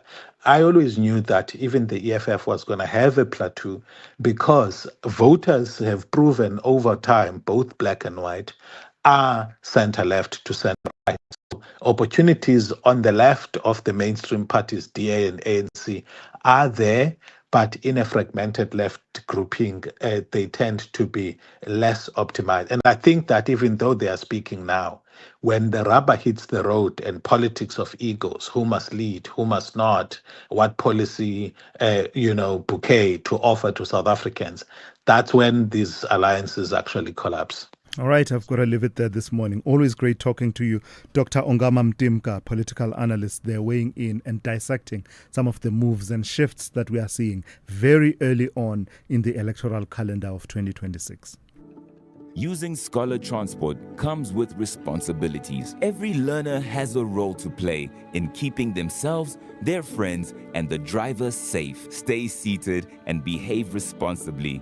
Avoid shouting, pushing, standing, or moving around inside the vehicle at any time. Think safety first. Remember that safety starts before the journey begins and continues until you are safely off the road. Good behavior saves lives. Your actions matter. Issued by the National Department of Transport. Precision meets creativity on Color Your Plate this Sunday evening at 7. 4 contestants must create a gourmet meal using every part of the ingredients they choose. With the steering from a previous season judging their work, only one will advance. Who will impress and secure a place as their partner in the next round? Find out on Color Your Plate, Sundays at 7 p.m, repeat Saturdays at 4:30, only on SABC2.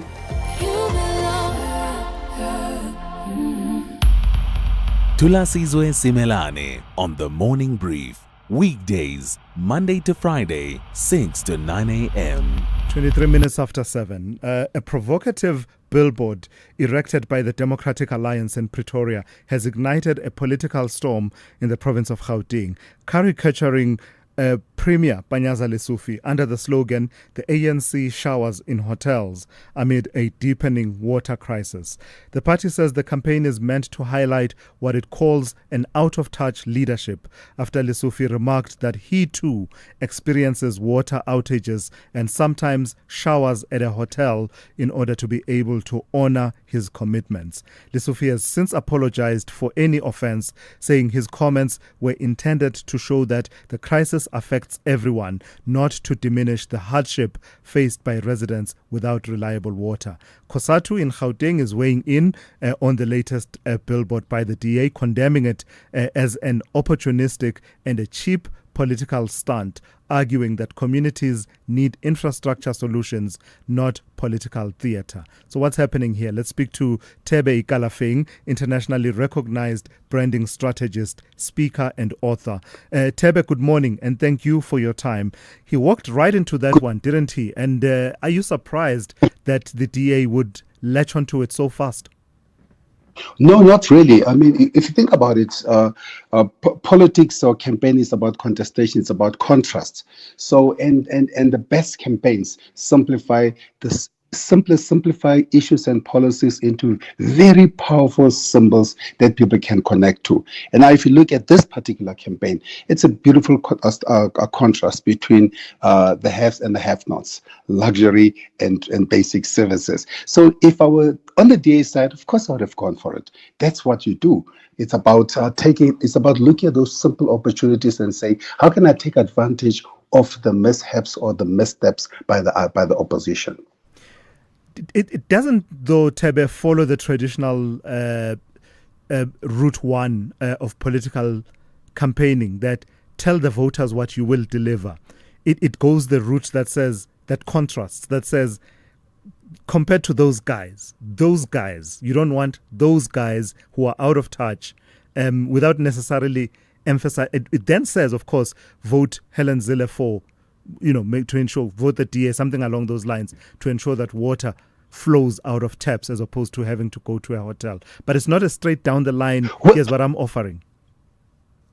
Well, I mean, if you think about the first era of the pre-coalition era, the focus was mostly about slogans and all those. But what you are seeing a shift towards more visual storytelling, towards more symbolic representation. So, of course, that's what campaigns should be doing. They should be showing a bit of maturity. But in this instance, there is a bit of a risk because ultimately, adversarial branding does deepen cynicism rather than build trust.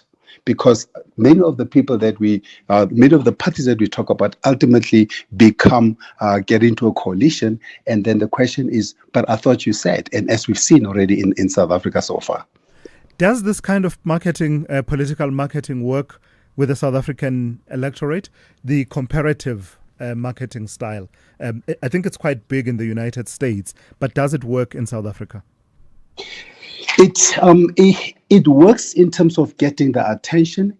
It works in terms of simplifying, as I said earlier, policies and messages, or the issues that the electorate care about. The only question that one has to look at, which is how I try to look at these things. I'll try to look at, does it really build trust? Does it build relevance? And does it build believability? And that ultimately is the test for any political campaign. And this perhaps works in terms of making it topical, because here we are now, we're talking about it, it's all out there. So the question now becomes, who do you trust? Do you trust the one with the loudest speaker, or do you trust the one with the rolled up sleeves? And in terms of responding to it, how should if you were to give them advice for free and not charge for your premium services, how should the ANC be responding to this? The more the ANC responds to that particular billboard, the more credibility and visibility it gives the billboard. If I were on the ANC side, I'll focus on my message. I'll clarify my message. I'll make sure that my message resonates. But most importantly, because I am the ruling party, I will focus on delivery. Because at the end of the day, a brand is a promise made and a promise delivered. What is expected is not campaign slogans or campaign promises, but rather delivery on the promise that we made before we got here. The fact that the DA could latch onto it so fast, Tebe, and as a parting shot, what should it say to politicians across the spectrum, not just in the ANC, but across the spectrum, about watching what they say between now and election day and beyond, I suppose? Because in a short space of time, we've had the comments by Gwede Mantashe and about South Africans expecting government to find jobs for them, get up and look for jobs, etc. And we had that MEC, is it an MEC in the Eastern Cape, talking about people being ashamed of, being recipients of grants, and government builds you a house and gives you a grant, and dependency, lamenting dependency. I paraphrase what she said. But the sense that says, watch what you say in an election year. The DA, if you recall, throughout the years, whether it was with the toll gates or whether it was even with this, have always been very quick on something that we do whether it's in politics or whether it's in any other competitive sector, that you have to have very good social listening skills. You have to be able to listen to what the people are latching onto. And I think what the DA is doing here is they obviously realized that when they looked at all the analysis during the time when this story broke out earlier in the year, last month or so, they look at the response about the citizenry, and then they latched onto that and says, what is the key insight here? How do we take that insight and turn it and help that insight help deliver our value proposition, which is really what all campaigns should be. And I think whether you're an ANC, whether you're DA, whether you are Action SA, your job is to listen to listen to the ground, but most importantly, your job is not to make promises that you cannot keep, and then to deliver value propositions that you really can credibly deliver on. Because at the end of the day, it's about trust, it's about relevance, and it's about belief. All right, Tebe, thank you for your time. That's Tebe Ikalafeng, internationally recognized branding strategist, speaker, and author. Let's go to N. Musa, standing by with the latest news headlines. Good morning. Thanks to us. In the headlines, private investigator Paul O'Sullivan and his former assistant Sarah Jane Trent are expected to appear before Parliament's ad hoc committee this morning. It will be O'Sullivan's third appearance before the committee. A legal expert says the Madlanga Commission of Inquiry has the prerogative to subpoena the doctor who allegedly treated Northwest businessman Brown Mokhotsi. This after Mokhotsi failed to appear before the commission on Monday, saying he was ill. He, however, submitted a medical certificate later on that day. And Arts and Culture Minister Gayton McKenzie has confirmed the death of comedian and actor Solly Philander at the age of 65. He says he died yesterday. I'll have details on these and other stories at 8. SAFM, guiding you through the rush hour traffic.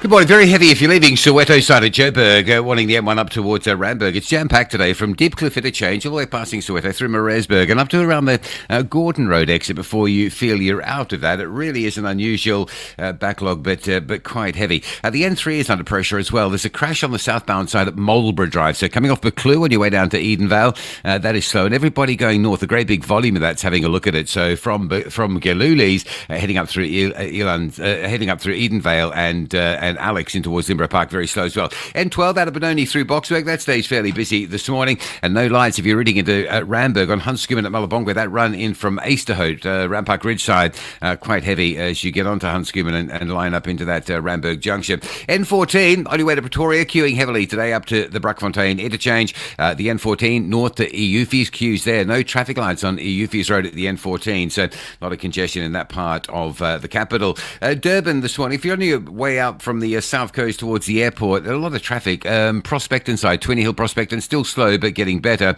And then a breakdown before Spaghetti Junction, so jam-packed from the M7. And then just a bit of traffic making its way further up towards the Komashu after an earlier crash scene there as well. Cape Town, Baden-Powell Drive, jam-packed today between Jafta Masemola, it's Macassar Road and the N2 Highway. A crash on Owen at 35th Avenue, causing delays along 35th both ways. Nearby, a couple of lights out on Valhalla Drive between Valhalla and Epping, and Viking Way and N7, Jake Skirville in the heart of Epping. Those roadworks having a major impact on both routes. With your traffic update, I'm Rob Byrne.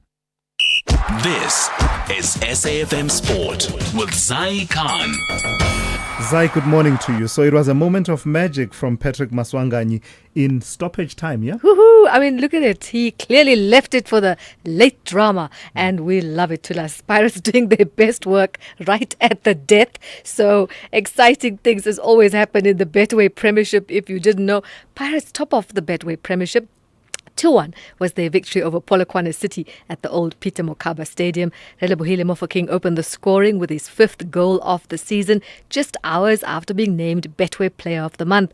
Bonginkosi Dlamini equalised late for Rise and Shine, but substitute Patrick Maswanganyi struck in stoppage time to seal the win. Pirates stay ahead of Sundowns on goal difference, while Polokwane's unbeaten home run comes to an end. Mamelodi Sundowns kept the pressure on, and that was with their 2-1 win over Golden Arrows at Loftus Versfeld. Despite being reduced to 10 men late in the game, Sundowns held firm to claim a 6th consecutive league victory. Elsewhere, we'll bring you drama as well. We've got the Premier League, and it's Manchester City dropping valuable points, and that's in the title race after a 2-2 draw with Nottingham Forest. The result leaving City 7 points behind leaders Arsenal, Chelsea as well, boosting their Champions League hopes with a 4-1 victory over Aston Villa, and that happened at Villa Park. Some more results for you in the Premier League as well. There's Newcastle that claimed a 2-1 win over Manchester United at St. James Park. Let's go to the story, and it is the Proteas that we're focusing on this morning. Not a great day at the office. Proteas coach Shukri Conrad admitting they were not good enough last night. They crashed out of the ICC T20 World Cup in India, and that's against New Zealand. South Africa lost by 9 wickets in their first semi-final in Kolkata. He did say the Proteas have a long history of semi-final heartbreak. I thought the wicket was a little bit stoppy to start off with. Maybe they could have given themselves a bit more of a chance.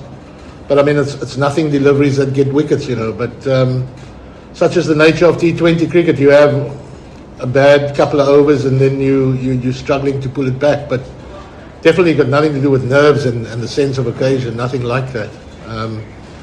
Just so happens to be a semi-final again, you know. And so all the cliches and all the whatever will come out now again, but it's certainly nothing to do with that.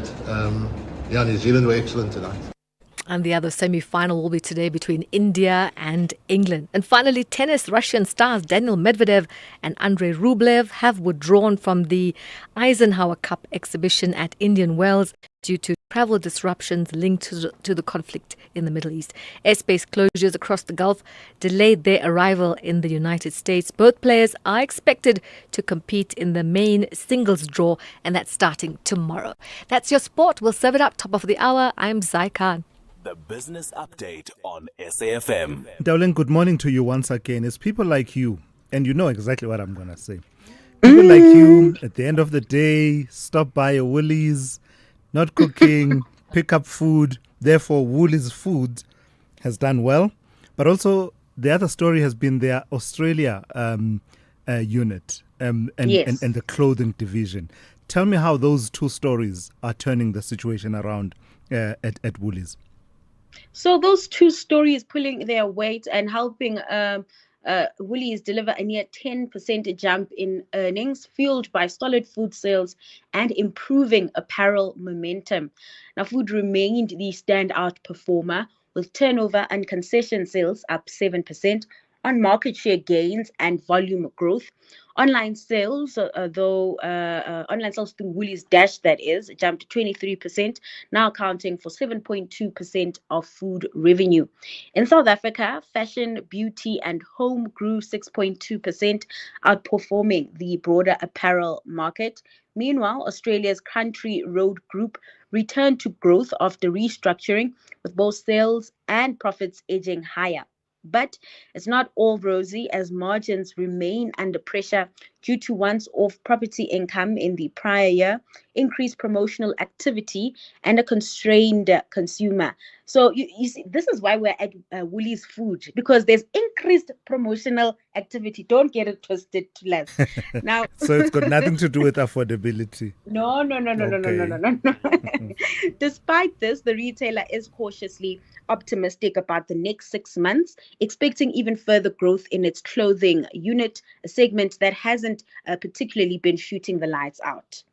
Also, in the related space in retail, talk to me about Spar. Last month, they lost a CEO, Angelo Swartz, and they're now trying to calm everyone's nerves and basically saying, hang on, there's no crisis.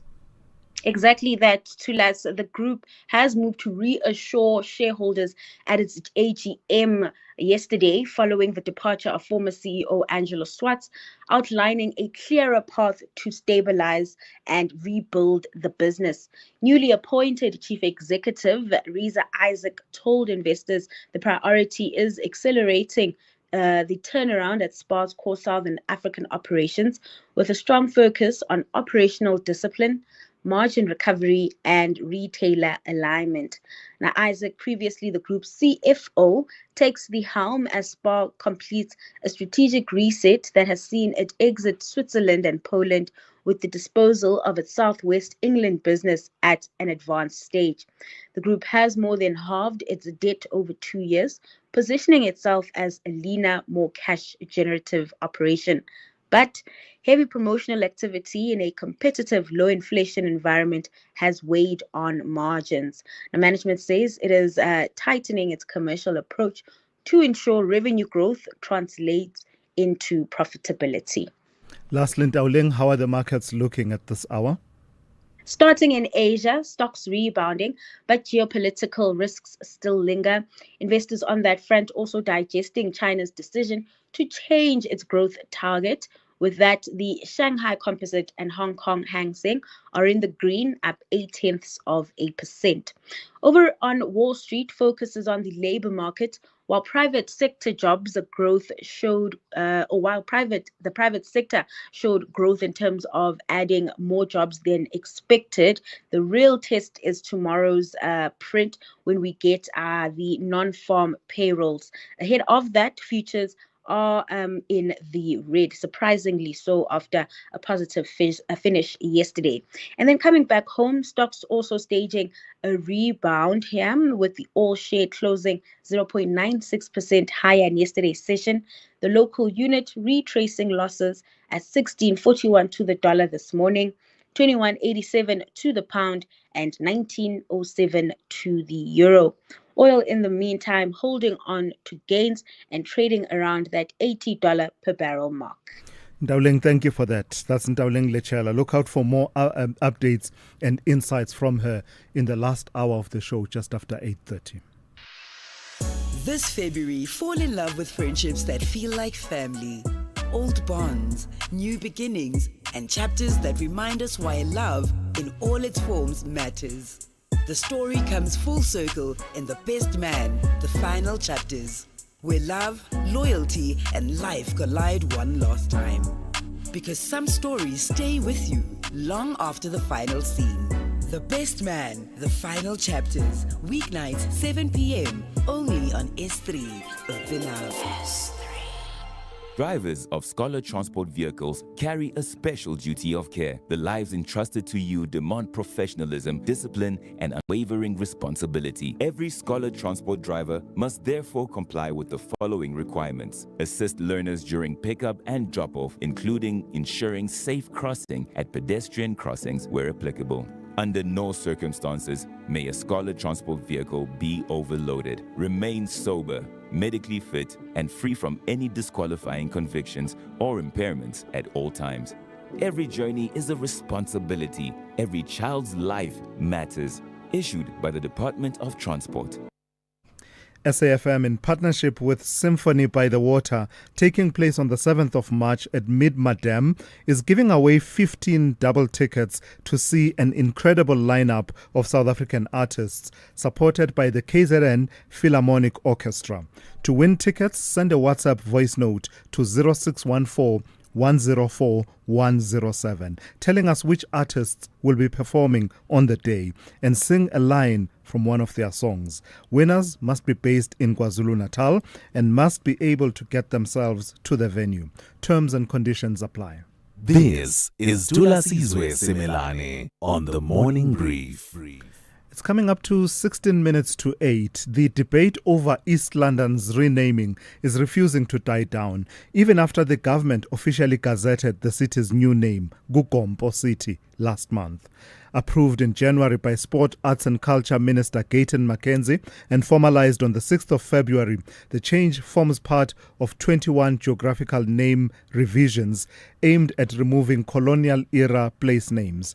Gugompo draws from the isiXhosa heritage of the area, linked to Ilitye Ligagompo, Cove Rock, and the sound of waves breaking against stone, a site of deep cultural and spiritual significance. Yet, despite the cultural explanation and formal approval, critics continue to question the costs and timing of the change in a province grappling with service delivery pressures, raising questions of whether symbolic restoration and material realities can comfortably coexist. Let's speak to Joni Mohlala, chairperson of the South African Geographical Names Council. Good morning to you, and thank you for your time. I'm sure you deal with a lot of these name changes, and I doubt they're ever easy and straightforward and everyone is on board and we all move on from that chapter. But with that experience in mind, how has this change, in particular Gugompo City? We'll talk about Robert Sobukwe Town in a moment, but Gugompo City, in fact, talk about both of them. How has that change landed for you in comparison with other changes that have happened? Well, thank you, and thank you to your listeners. This is not anything new from our experience, where we know that changing a name, it's a very emotive subject. Be it may, we are convinced that in changing two names that you have mentioned, we have followed all due process. Expected to get objections and oppositions and so forth. That's why the Act even allows people to object this after the gazetting. So it's not something that maybe shock us or something of that nature. So talk to us about the status of the name changes right now after the gazetting. Have they become official? They are official. Once the name is gazetted, it's official. it's official. People can object to the name and so forth and so on. That's why they're given a period.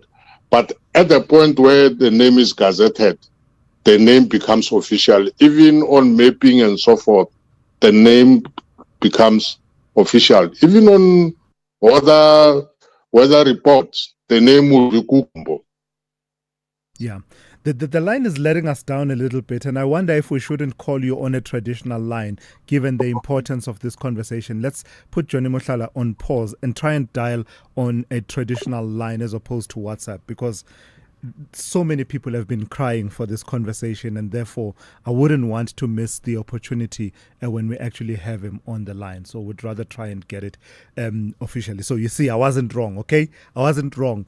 After the gazetting, it does become official, the name change, but the room is still there for you to object to it, and that has happened and can continue to happen. Let me take a traffic update. I wonder if Rob has got an item coming from somewhere in Gugombo City or in Robert Sobukwe Town. SAFM, guiding you through the rush hour traffic. I'd like to have something coming from anywhere, actually. Details, you can WhatsApp me. I'll give you the address and you can send whatever, and particularly from Robert Sobukwe Town. That'd be lovely.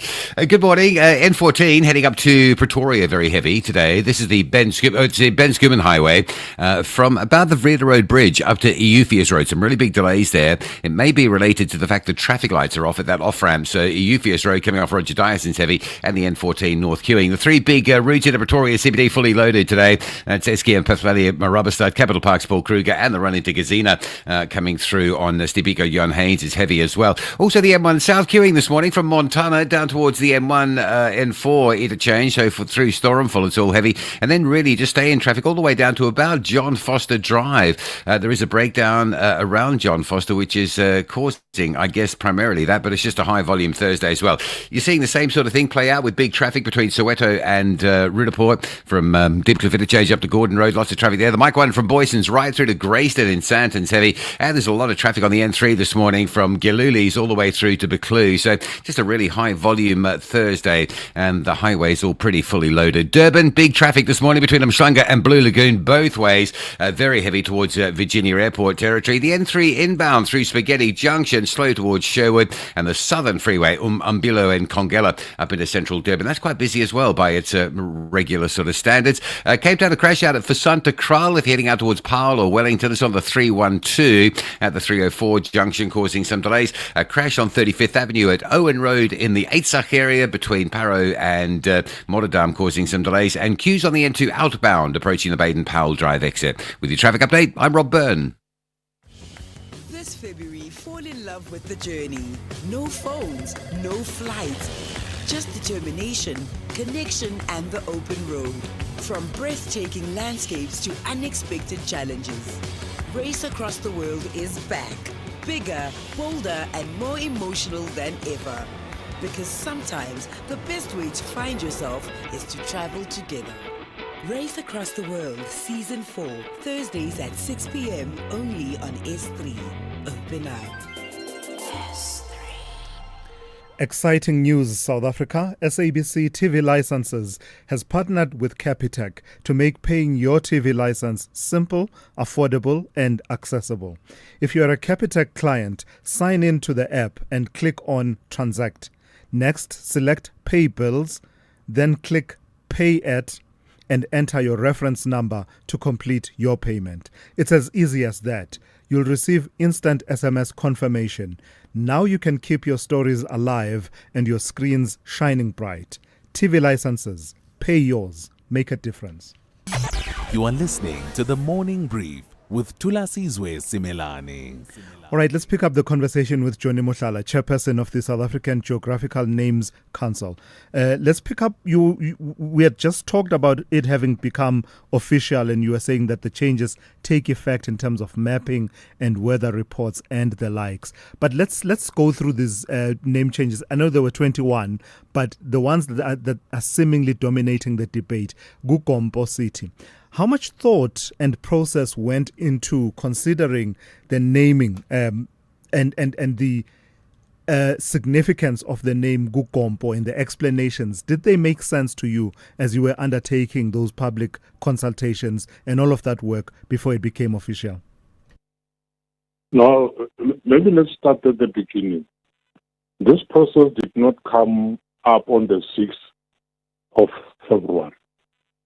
This process started more than 2 years ago with consultations with the stakeholders and those affected by the name change. And once that process was completed, we were convinced that, public consultation has taken place. And then we looked at all other things related to the name change. And we're satisfied that, yes, the application can go through, and that's how we send it to the Minister for Gazetting. So in terms of process, we are definitely sure that we followed all due process. But what about the meaning? What goes into that? Understanding the meaning and also the risk of repetition, Mr. Mohlala, because someone, Nati in Cape Town, says, for example, what's so puzzling is that in East London, they've got Cove Rock and also have got Gompo. Now you have Gugompo City. Do any of these debates come into play in these processes? Of course, all that was considered. We've got Gugombo, which is a human settlement area around that area. Now that's why there's a distinction, Gugombo and Gugombo City. Because in our work, we do not duplicate names. Now when we name a feature adopts its own unique name. Gugombo, the human settlement, and Gugombo City are two distinct features. There's no duplication.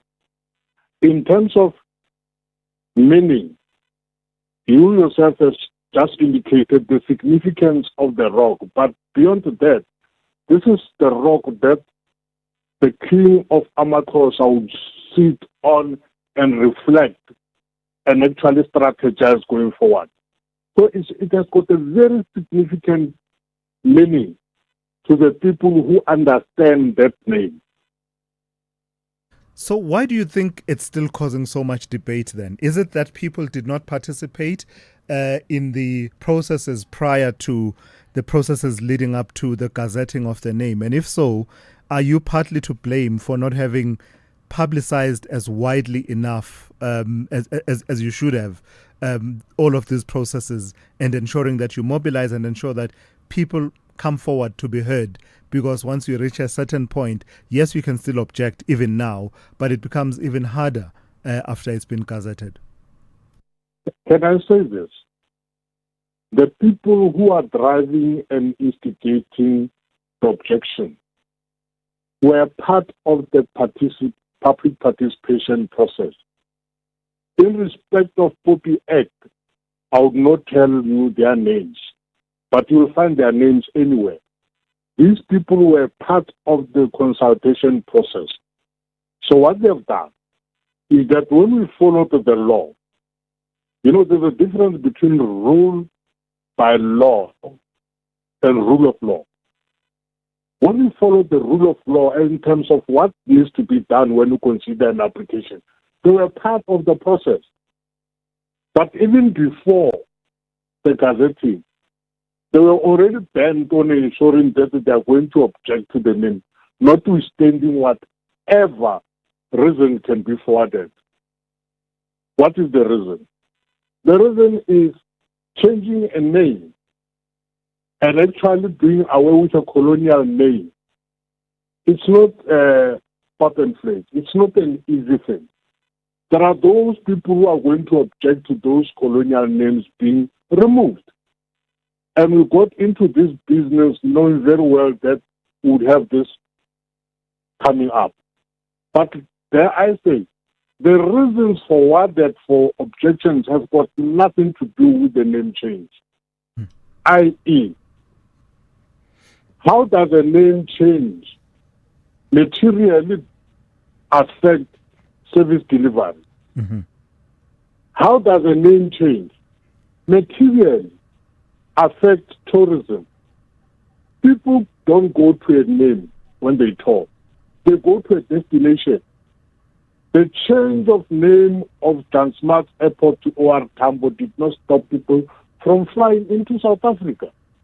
The change of the name of the airport, Durban to King Shaka, does not stop people from going to Durban. The answer is that people still go to the La Vela, even though it used to be Wombat. And internationally, we have Peking, which is now Beijing. We have Mumbai, which was at some stage Bombay. So the name change cannot be linked to any other thing that has got nothing to do with the name. I will come back to that theme, but I do want to bring in, I will come back to the critique and criticism that has to do with how it affects tourism and other issues. But I don't want to run out of time before you and I talk about Graaff-Reinet becoming Robert Sobukwe Town. That's also met up with significant pushback.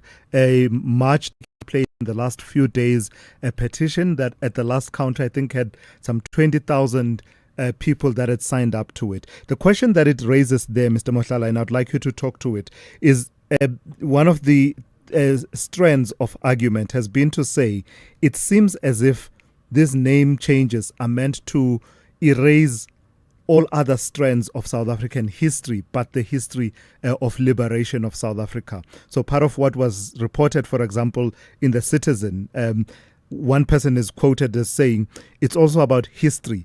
Does the ANC and the Patriotic Alliance simply want to erase history and heritage altogether? And then going on to recap the history of Graaff-Reinet, that it comes from a Dutch governor, Cornelis Jacob van der Graaf, and Reinet comes from his wife, Cornelia's maiden surname. So that critique that says you are erasing all history but liberation history. Let me respond in this manner. I'm not speaking on behalf of any political party, so I wouldn't know what the Patriotic Alliance and the ANC is thinking around that. I'm not speaking on behalf of the Patriotic Alliance or the ANC. But I can say this to you. Look at the history of Graaff-Reinet. When the place was named Graaff-Reinet, the colonizer did not find it empty. There were people there. And people were removed there to make room for their colonizers. And in correcting history, we correct history that is uncomfortable even to the people today.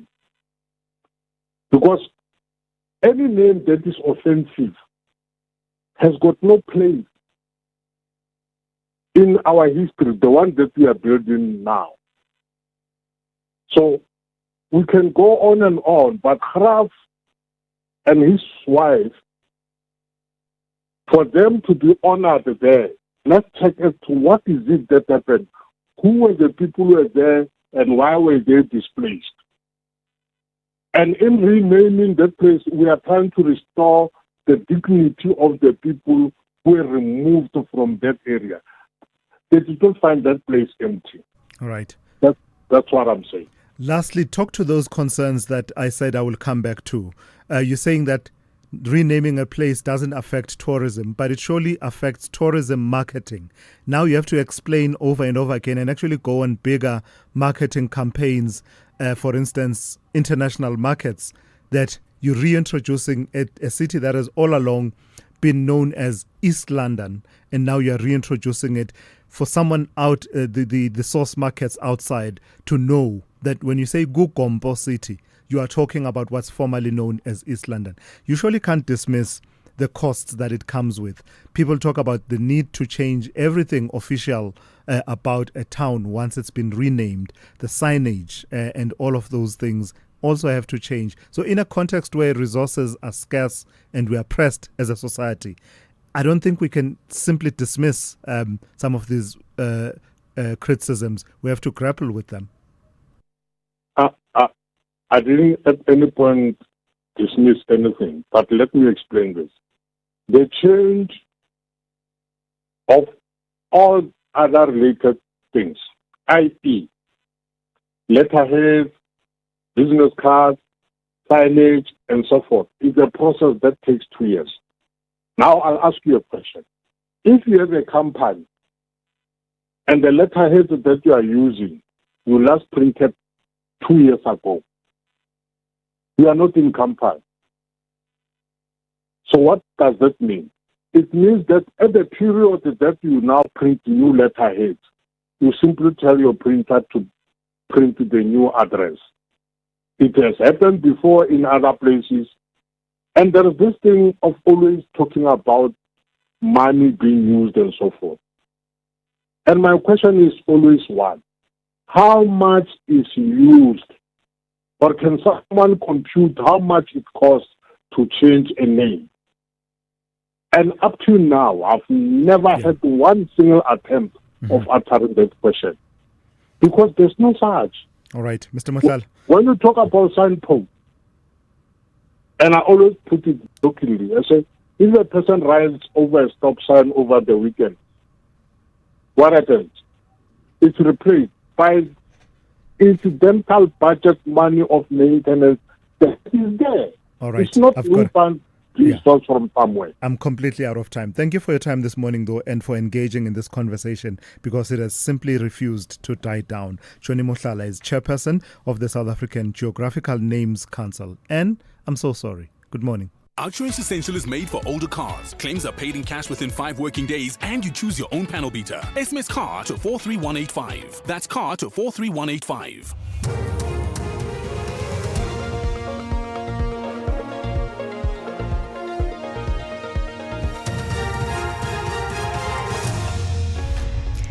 In our top stories, O'Sullivan and former assistant to face Parliament's ad hoc committee and a legal expert weighs in on Mokgotzi's medical certificate. Good morning.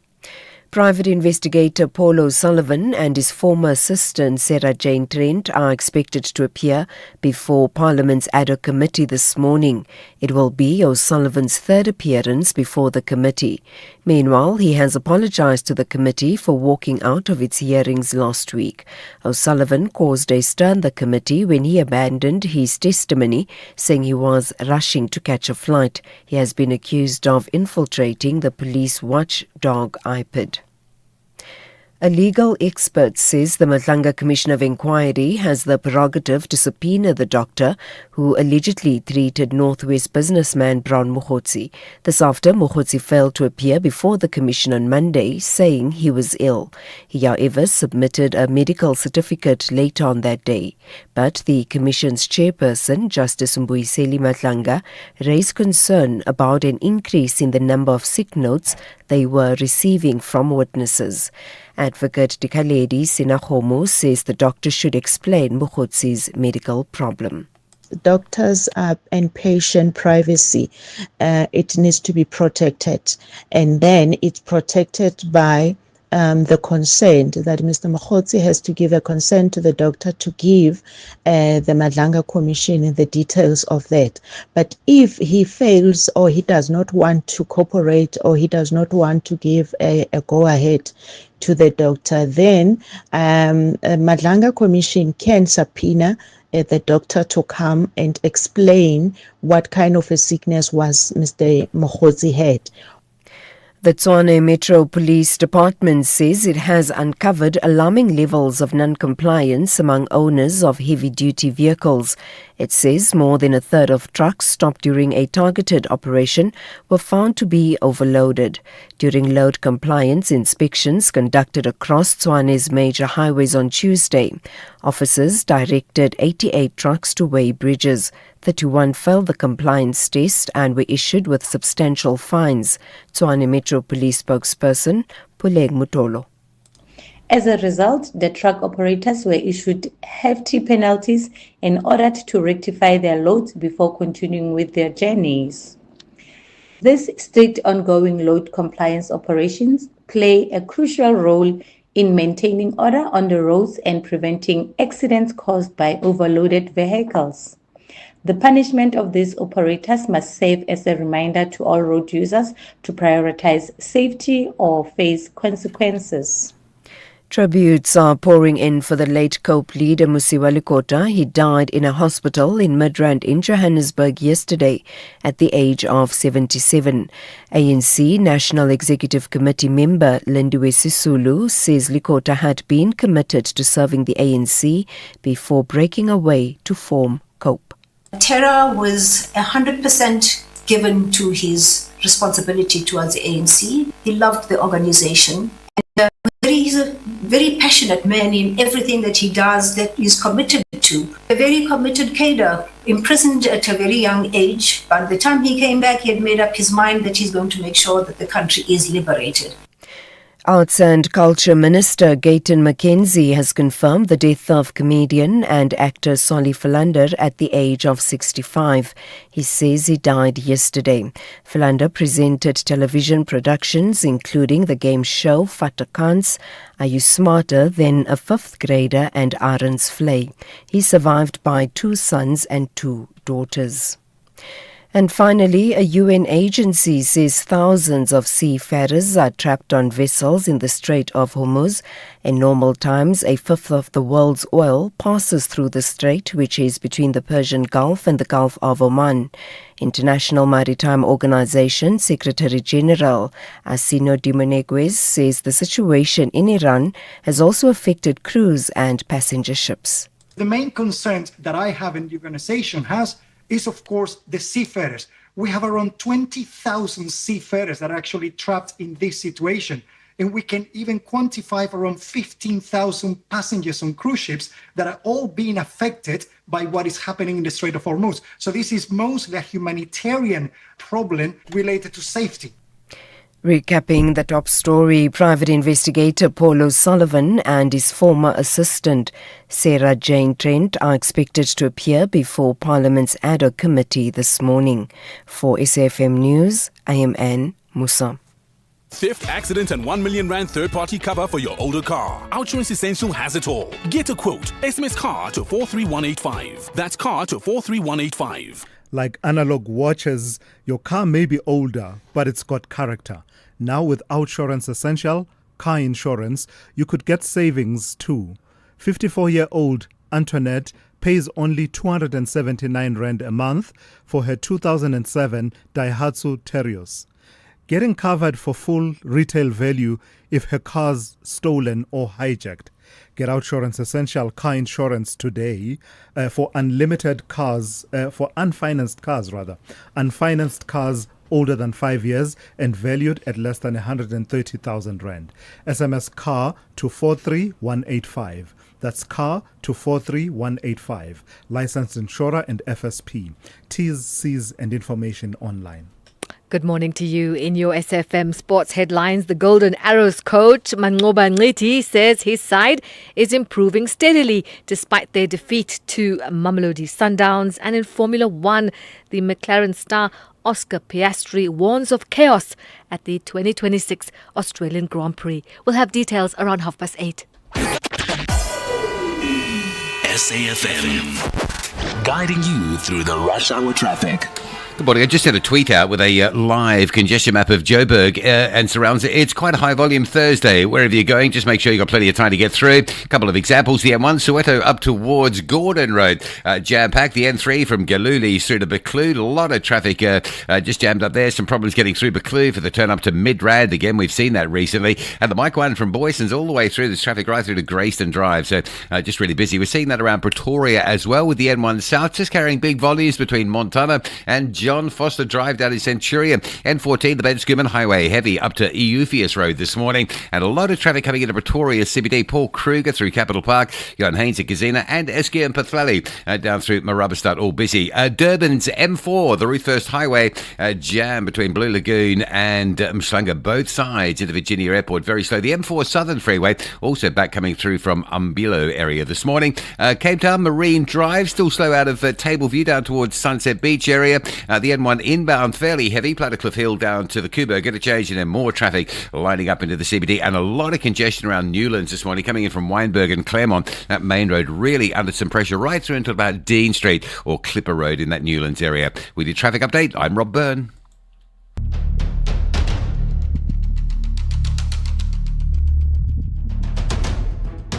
The Morning Brief with Thulasizwe Simelane. Weekdays, Monday to Friday, 6 to 9 a.m. The Morning Brief with Thulasizwe Simelane. Weekdays, Monday to Friday, 6 to 9 a.m. 11 minutes after 8. Welcome to the third hour of the Morning Brief on SAFM on this Thursday. It's great to be in your company. I'm Thulasizwe Simelane. Among some of what we will cover in this half hour, we'll talk about a decision coming out of the High Court in Durban, delivering a sharp warning about the limits of online speech and ruling against a former Transnet employee who repeatedly defied court orders by posting defamatory videos about the company. So this is to do with the case of Musa Mbundwini, who was found to have breached the conditions of a suspended 30-day prison sentence for contempt of court after uploading at least 62 additional videos despite being interdicted. So we'll talk to Lerato Ndwampe, who is a social media consultant as well as an attorney, in the next few minutes, just to unpack the full contours of that. You know, venting on social media, believing that the people that you work with or worked with are so evil and should be exposed, whatever it takes, and then taking to social media, making a series of videos. What implications can that have for you in terms of being held to account, in terms of defending and protecting the right to a good reputation that persons, including companies, actually do have in terms of our laws. Lerato Ndwampe standing by to talk to me. But before I get to Lerato, let me read one or two of your messages. A lot of you talking about the name change, Gukompo City. Someone here, Anonymous, for example, says, from my understanding regarding the gazetted proposal, it is not official until the set dates of complaints from the public are done. Meaning, to be gazetted, it gives public comment to comment or reject if they are not satisfied. That's how I know. Anonymous, you will have heard then from Johnny Mohlala that it is very much official. It is very much official. He even went as far as to say it applies to mapping and the weather reports. So, you know, expect to see on your screens. In fact, I saw that the SABC weather updates now have the name changes, at least as far as Robert Sobukwe town is concerned. I did see that from Joel Guy, one of his reports, it had Robert Sobukwe town. So there you have it. It's official. But it doesn't mean that objections are closed. You can still continue to object. You always can object until, I don't know, constitutional court or whatever. Then someone else says the same pushback was when Port Elizabeth was renamed to Gqeberha. Unfortunately, the outrage is centered around renaming from English, Dutch, to an African-related name or heritage. Everyone is making an excuse about insignificant matters. Identity and heritage is the way forward for us to embrace, says that person. Morag says, from Kulu, East London, the city is called Emonti by all indigenous people, not Gompo. There was not adequate public consultation. It affects service delivery by unnecessary expenditure, says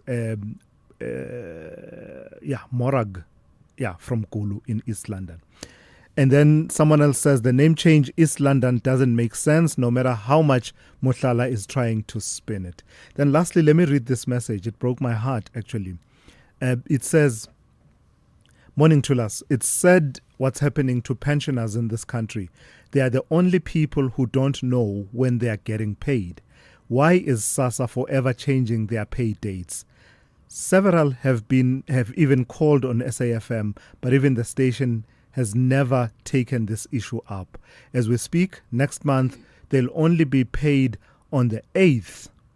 By that time, their subscriptions would be cancelled and policies would have lapsed, says Mpo in Friede. Mpo, you are absolutely right. This issue did come up a couple of months ago and we didn't take it forward. So I'm waving my hands, my arms wildly if you are watching on the live stream. And the team has seen and I've caught their attention. We do need to hear from SASSA what the rationale is around changing the pay dates for pensioners month in, month out. All the social grants, the date payments are changed every month, and that has the effect that Mpho has raised in Friede. Let's keep the conversation going. The number to dial 086 000 2032. Your WhatsApp voice notes 0614 104 107. Let's get into it, the third hour of the morning brief. Get Spar super savings at every store, in every aisle, every day. Like 3 kg Sunlight hand wash powder for $79.99 plus 200 megs free data on Spar Mobile, or 50ml Nivea roll-on deodorant. Buy any two for $44 plus 100 megs free data on Spar Mobile. Now that's super savings. Price is valid from the 23rd of February till 8th March while stocks last. Only at Spar. T's and C's apply. 30-year-old Dineo knows all about saving on her car insurance with Outsurance. I'm saving 1,094 rands. That's an unbelievable 1,094 rand monthly saving on Dineo's 2025 Kia Sonet. And she'll get an out bonus. If I'm claim-free for 3 years, then I get an out bonus back. Ready to see how much money Outsurance could save you? SMS out to 30754. That's out to 30754. Licensed insuring FSP. TCs and information online. Neighbor to neighbor. Show me, this one is for you. If you didn't replace your SASSA Gold card before, your 10 is coming. From around April, you can replace it with the Postbank Black Card. It's simple. Bring your ID and visit a Postbank replacement site near you. For general questions, call Postbank Customer Care on 0800 53 54 55. To find active replacement sites, dial *120 *355#. Postbank will never ask for your PIN. Terms and conditions apply. Thulasizwe Simelane on the Morning Brief. Weekdays, Monday to Friday, 6 to 9 a.m. 18 minutes after 8, the KwaZulu-Natal division of the High Court, the local division in Durban, has delivered a sharp warning about the limits of online speech, ruling against a former Transnet employee who repeatedly defied court orders by posting defamatory videos about the company. Judge Robin George Mossop found that Musa Mbundwini breached the conditions of a suspended 30-day prison sentence for contempt of court after uploading at least 62 additional videos despite being interdicted. Although the court stopped short of activating the jail term, it resuspended the sentence for 5 years under stricter conditions and warned that any further breach would likely result in imprisonment. The case traces back to Mbundwini's 2018 dismissal for dishonesty and fraud, a decision upheld twice in arbitration and again after a Labour Court rehearing in 2022. Let's speak to Lerato Ntwampe, social media consultant, also an attorney. Good morning to you, Lerato, and thank you for your time. What does this case reveal about the limits and the contours of freedom of expression as exercised in the age of social media, and also activism on social media, calling out people on social media and exposing what you believe to be wrong versus the rights to a reputation that persons have at law? Good morning, Thulas. Thank you very much for having me. I think it reveals that, employees have a common law duty to act in good faith and to protect their employers' interests. And employers are entitled to rely on this principle. And what's interesting, I think, about this case is that the defamatory content happened after the dismissal of the employee. And it's quite interesting that, he's so relentless, the employee is so relentless in just trying to prove his point. And I think his intention was not to, his intention is obviously to go back to work, but I don't think he understands the legal principles in terms of the labor laws and how that sort of played out. So it did obviously then turn into, some problematic and defamatory content that he has posted since the court. And I think also it just reinforced the contempt of court and that willful disobedience of a court order made in civil proceedings is a criminal offense, and that the courts can actually ensure that there's adequate discipline in terms of that criminal offense. Does it talk as well, Lerato, to the pitfalls of the age of social media, pervasive use of social media, in the sense that, I don't know, if you are disgruntled about something in the past, you would have had to go to your union within the workplace. You would have had to knock on doors of traditional media where, you know, the story would be gauged and would be investigated somewhat before it is published. Here you have a direct line, which has come with some good and has come with some challenges as well. Absolutely. And I think there's this notion by people who always say, so when I do training on social media policies, people will say, my data, it's my phone, and it was outside working hours. But the courts have continually, showed us and told us that if there's a link, between the employee's misconduct and the impact of the employer's business interest, that the employer can actually discipline the employee. So the fact that it's your data, the fact that it's your phone, it's outside working hours, as soon as there can be a direct link, whether it's you, publicly,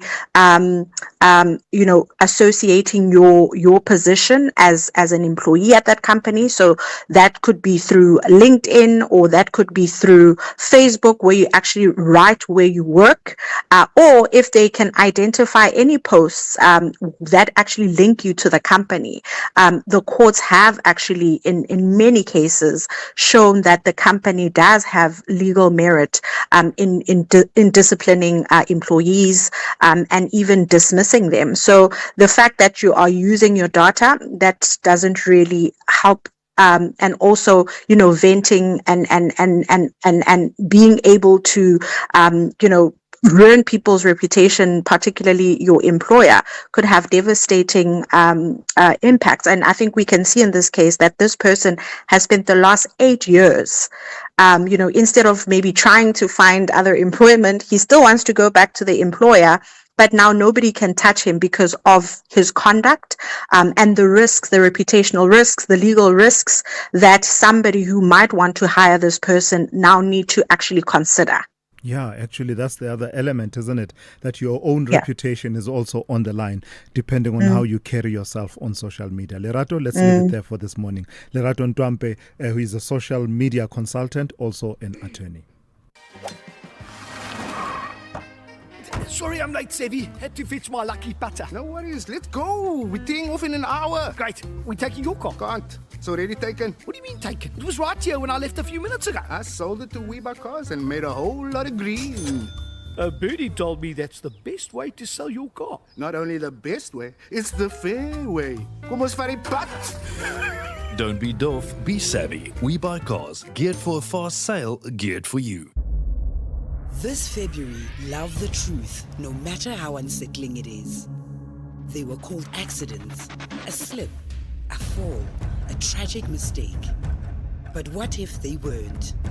Fatal fall, murder or accident investigates suspicious deaths from balconies, staircases and cliffs, where one question refuses to go away.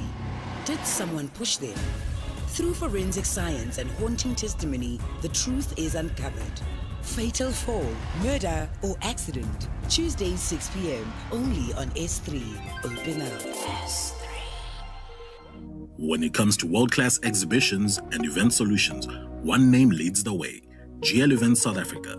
From concept to completion, we transform ideas into exceptional experiences, delivering seamless events for conferences, exhibitions, business functions, and more. With global expertise and local insight, we provide innovative, sustainable, and turnkey event solutions you can trust. Partner with the industry leader. Partner with GL Events South Africa. Visit gl-events.co.za.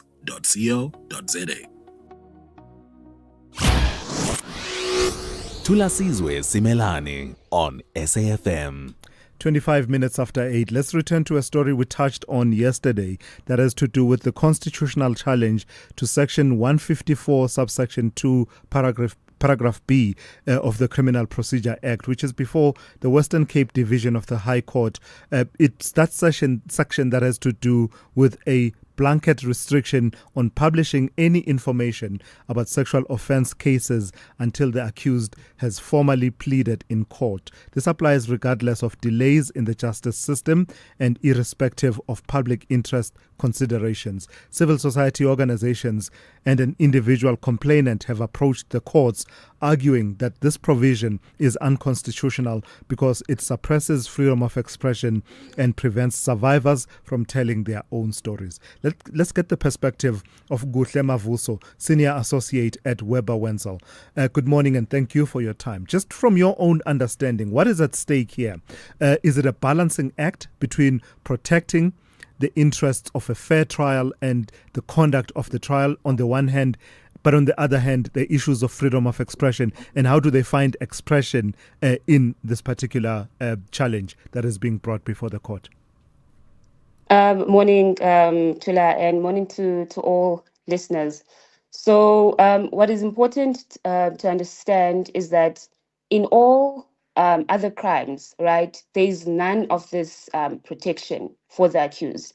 And by protection, I mean the inevitable protection that now comes with Section 154(2)(b).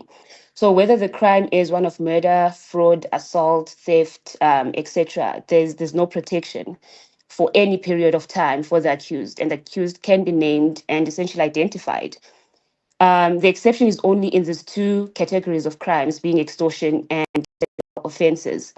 And historically, the exception was introduced to protect the victim's identity, right? But now the problem is that the provision is overbroad and does not just protect the victim's identity, but it goes beyond and protects the accused identity, given that no detail about the crime can be published. So, in as much as the accused has the right to a fair trial, this, however, does not include the right to be anonymous. So the court would have to protect the rights of the victim, who has the right to remain anonymous if they wish. And the accused, however, does not have this right in other criminal offenses. And the ban significantly harms the public's right to know and to discuss what is happening in our courts. It stifles public awareness as well, and it impedes the ability of civil society and the public to hold the criminal justice system accountable for how it handles sexual offense cases. So is it your view that the purpose that this provision was meant to serve, protection of victims of a sexual offense, that it no longer serves that purpose, that it's no longer required to be able to serve that purpose? So as much as the purpose is to protect the victim, Tula, which was the initial purpose of the provision, but what we can't get away from is the protection that it also affords the accused.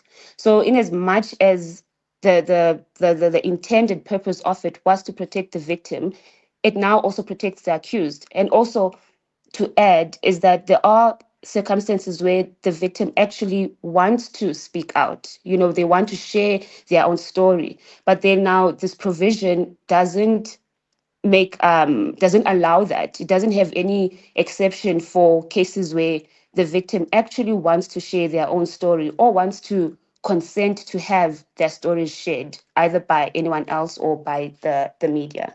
And what's the argument against protecting the reputation of the accused in a system where the person is presumed innocent until proven guilty?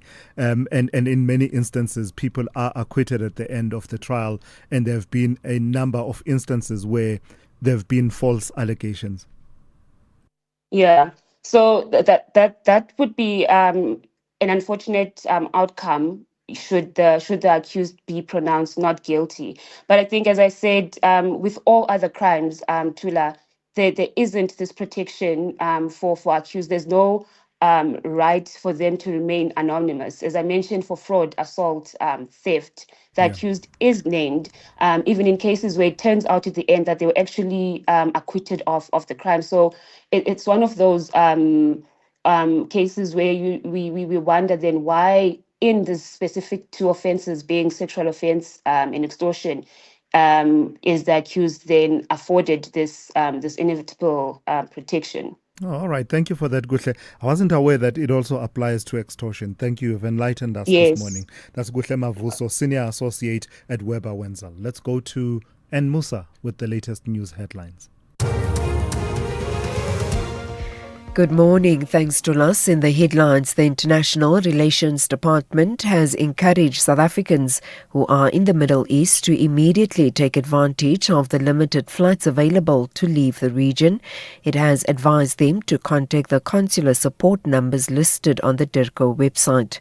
Private investigator Paul O'Sullivan and his former assistant Sarah Jane Trent are expected to appear before Parliament's ad hoc committee this morning. It will be O'Sullivan's third appearance before the committee. And the UN agency International Maritime Organization says thousands of seafarers are trapped on vessels in the Strait of Hormuz due to the conflict. I'll have details on these and other stories at 9. SAFM, guiding you through the rush hour traffic.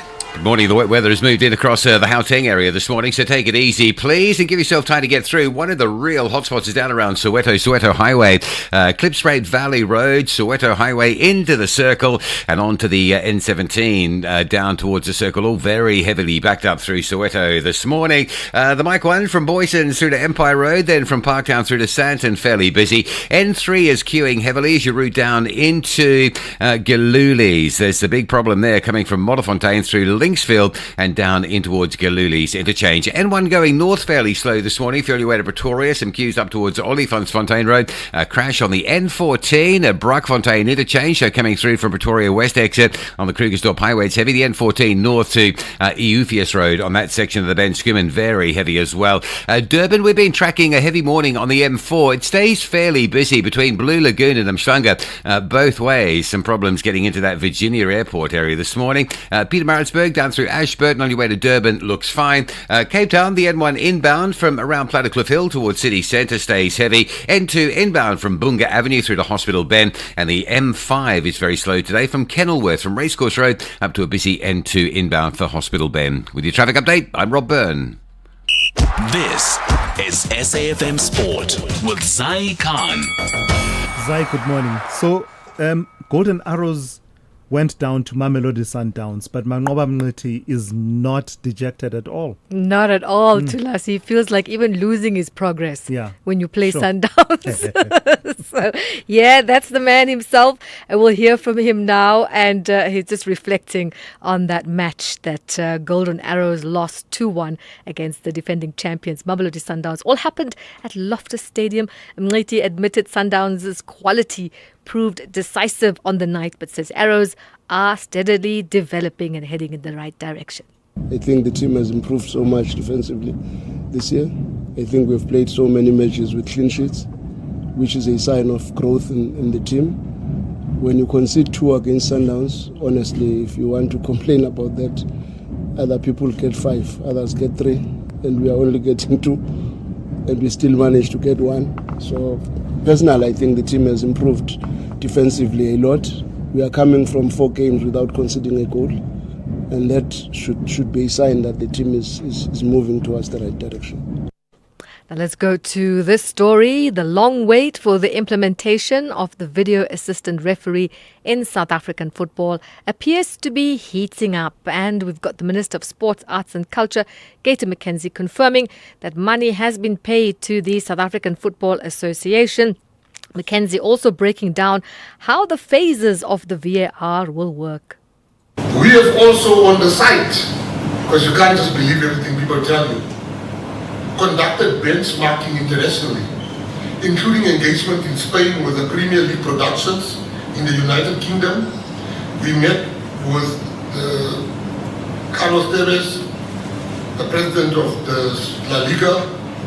We met with different people to make sure that what we're going to deliver in South Africa next season must be top class. One example I would like to make, football is evolving. FIFA's head of global development, Arsene Wenger, is currently in advanced discussions around the proposed reform of the offside rule, where a player would only be offside if the entire body is ahead of the defender. How would you see some people that say we don't need VAR? How will you see that with a naked eye? Football is not waiting for South Africa. Luckily, you have a minister and a deputy minister that is not slow. And we also have cricket. South Africa knocked out of the T20 World Cup after New Zealand cruised to a 9-wicket victory in the semi-final in Kolkata, chasing down the Proteas 169 for 8 with ease. Despite the heavy defeat, Proteas coach Shukri Conrad believes the total was defendable, but says the bowling attack failed to apply enough pressure on the Black Caps. We needed to bowl particularly well, and we needed to create opportunities.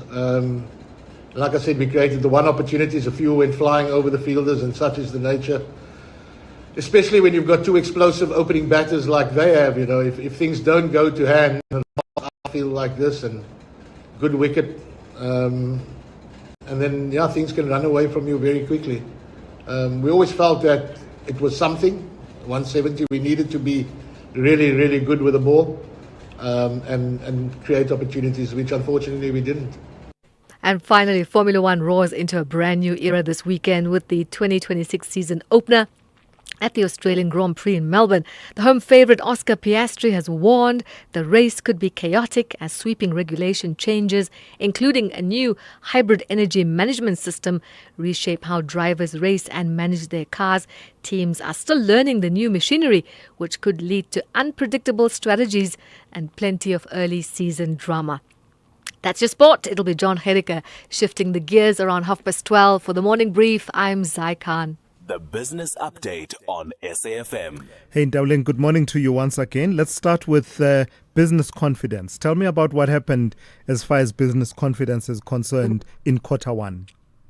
So sentiment among big business is upbeat to us, with the RMBBR Business Confidence Index ticking up 3 points to 47 in the first quarter. While that remains below the 50-point mark, signaling contraction, it does point to a gradual recovery in sentiment. Now, the uptick that is was supported by a more conducive backdrop, including lower interest rates, easing inflation, and a firmer rand. However, the gains were not broad-based. Confidence in the manufacturing and retail sectors slipped after encouraging improvements in the final quarter of last year. That said, strong rebounds among new vehicle dealers, wholesalers, and building contractors more than offset those declines. Importantly, the sectors that improved are now either at or above the neutral 50 level. According to RMB macroeconomist Gyabedzwe Mojapelo, this suggests a return of the sentiment needed to support higher levels of investment. Over time, he says that improved confidence could begin filtering through into stronger economic growth. Still, RMB has cautioned that external risks, particularly the ongoing war in the Middle East, remain a key concern for the outlook. It's never a bad thing when building material suppliers and wholesalers are doing well. Tell me about Cash Build. They are doing well, but they've got some concerns about price-sensitive consumers. That's right, Thulas, delivering a solid set of interim results, but the underlying consumer picture remains cautious. Now, revenue rose 3% to just over 6 billion rands, with transaction volumes up 4%.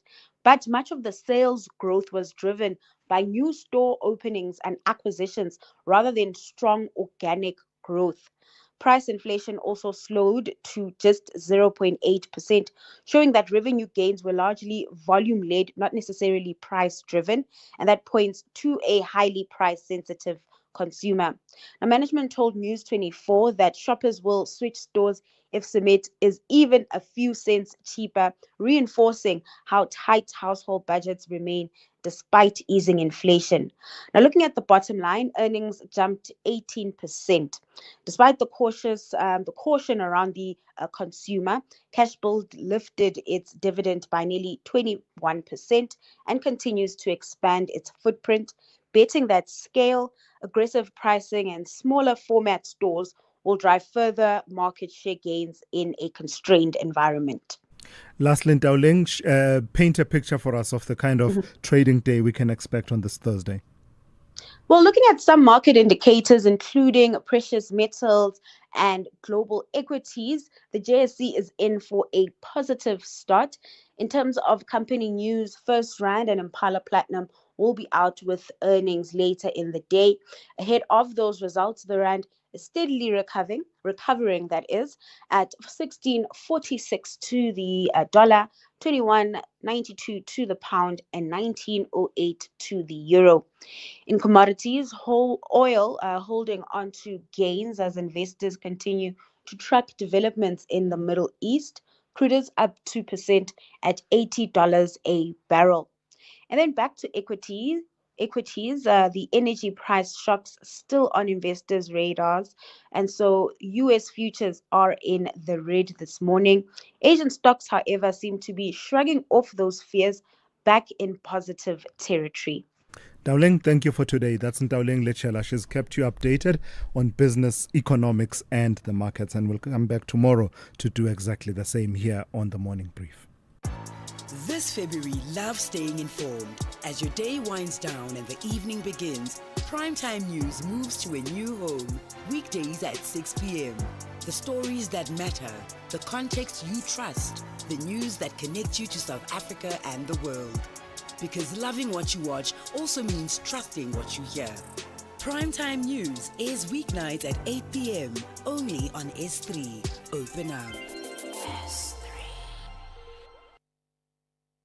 Neighbor to neighbor, show me this one is for you. It's ngukutshele. If you didn't replace your Sasa Gold card before, your 10 is coming. From around April, you can replace it with the Postbank Black Card. It's simple. Bring your ID and visit a Postbank replacement site near you. For general questions, call Postbank Customer Care on 0800 53 54 55. To find active replacement sites, dial *120 *355 #. Postbank will never ask for your PIN. Terms and conditions apply. Exciting news, South Africa. SABC TV Licenses has partnered with Capitec to make paying your TV license simple, affordable, and accessible. If you're a Capitec client, sign in to the app and click on Transact. Next, select Pay Bills. Then click Pay At and enter your reference number to complete your payment. It's as easy as that. You'll receive instant SMS confirmation. Now you can keep your stories alive and your screens shining bright. TV licenses, pay yours, make a difference. Thulasizwe Simelane is streaming live now on Facebook, YouTube, and X at SAFM Radio. 16 minutes to 9. Johannesburg's embattled electricity utility says it has clawed back more than 1 billion rand in lost revenue, a milestone it argues signals the beginning of financial recovery after years of billing failures and mounting debt. City Power says the gains form part of a gross margin turnaround project launched at the start of the 2025-2026 financial year with a target of recovering 2.9 billion rand by June. The intervention follows the utilities' takeover of billing responsibilities from the City of Johannesburg in July 2025, placing it at the center of revenue management and customer verification. Let's speak to Tamima Tiso, who is Chief Commercial Officer at City Power. Good morning and thank you for your time. So it's a strong turnaround, 1 billion rand in revenue recovered. How did you achieve this? Good morning, Thulas, and good morning to the listeners. No, most definitely. I think what you have highlighted is that the entity has actually been suffering on high losses, and I think this was as a result of a disjoint in our billing processes where some of the functions were done at the city and other functions were done in City Power. So I think this was achieved by just bringing collaboration and bringing some of the functions and implementing a single point of management accountability from City Power for this function. What was broken with the revenue collection method that had some functions at Johannesburg, a City of Johannesburg, and some functions with City Power?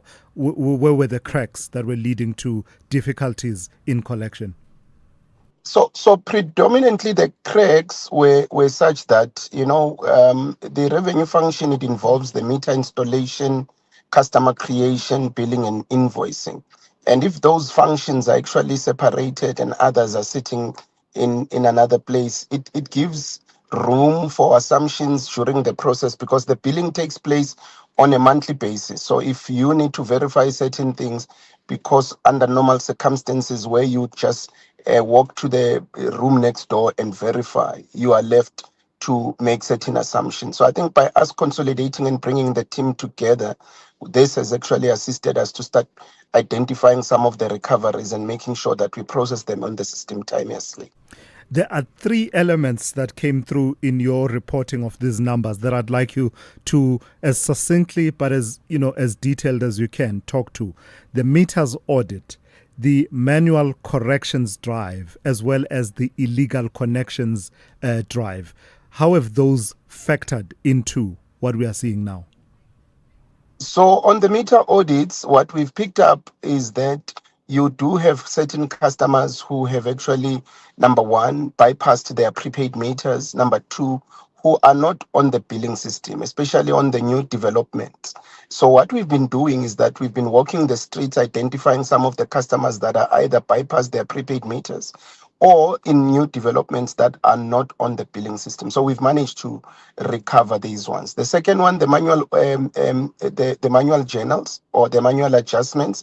These are customers whose meters, either the programming has been changed. So the meter itself, especially for commercial customers, has what we call a factor, a multiplying factor. So for every 1 unit, you'd find out you need to multiply it by 1,000 to get the actual consumption. So some of those factors had been changed in the billing system and on site. So we had to bring them through, allow the meter to run for 3 months, and then do the necessary corrections. So the illegal connections, then we've been on a clamp down to identify some of the customers where we are getting errors on our smart meter system to say either the customer is tampered with the meter or has opened the cover of the meter. So we then also go and make the necessary recoveries for those customers. One of the things that comes through as well, has to do with the big debtors, some of them well known. University of Johannesburg, I'm told, owed you a handsome sum of 33 million rand. Caltex, not far from where you are, 5 million rand.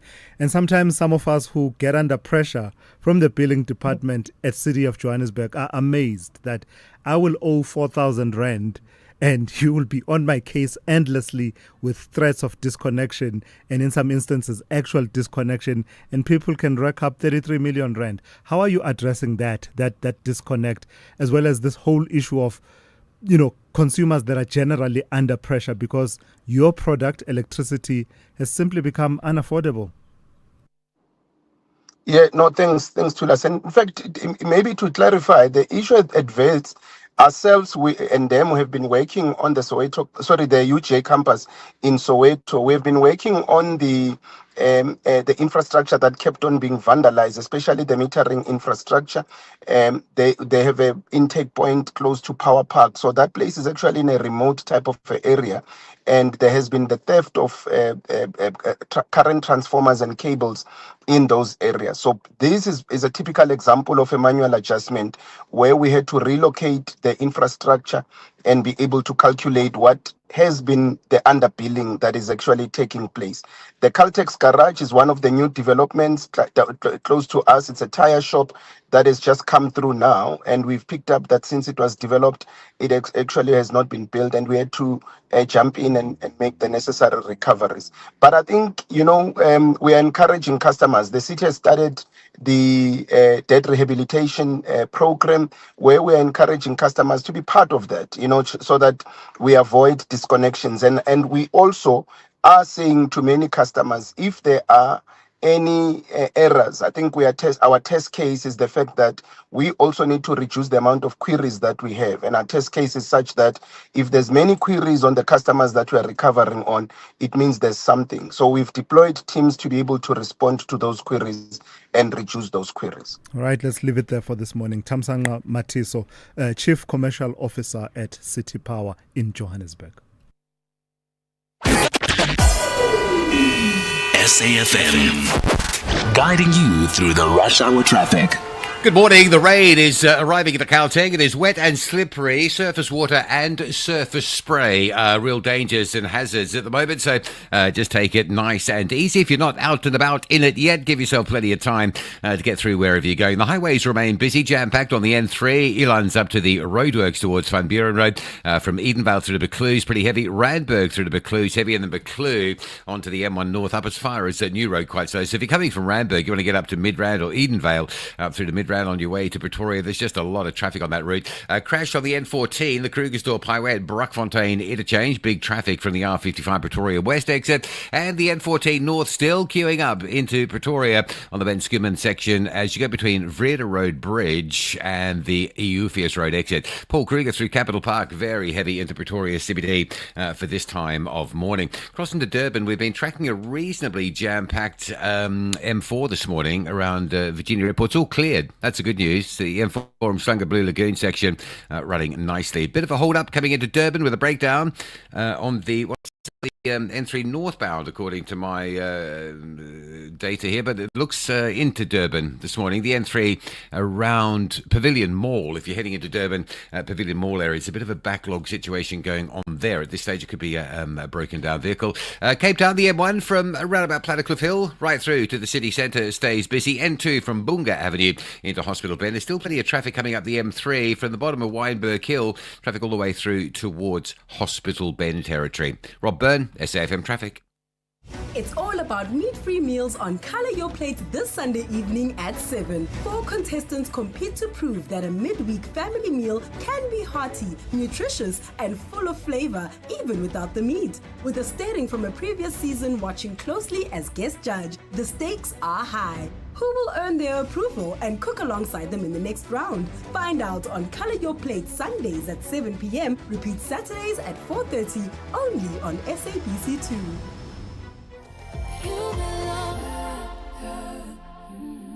If you think you cannot afford a lawyer, think again. Clientele Legal has made professional legal services affordable. You receive up to 745,000 rand worth of legal services per year. Our range of plans include cover for you, your spouse, children, and extended family. Plans include cover for civil, criminal, and labor-related matters. Whether it's protection orders, gender-based violence, uncontested divorce, or poor service, your Clientele Legal lawyer will be there to assist you.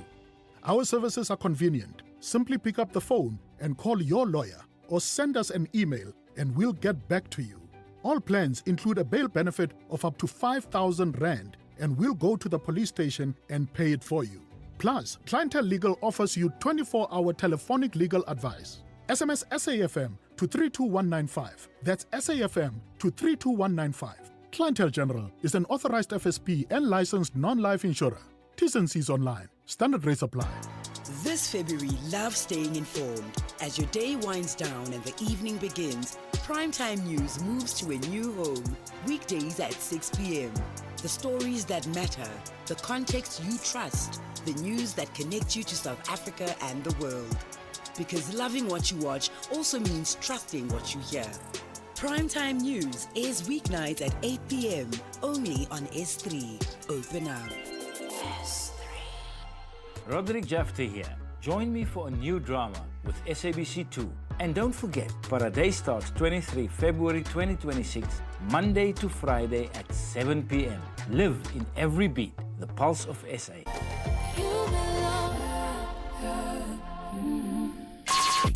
Call Thulasizwe now, 086 000 2032.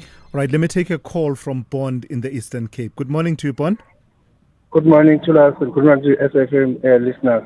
I just am calling as a concerned simple citizen regarding Paul O'Sullivan's appearance at the Alcohol Committee in an hour's time. Yeah.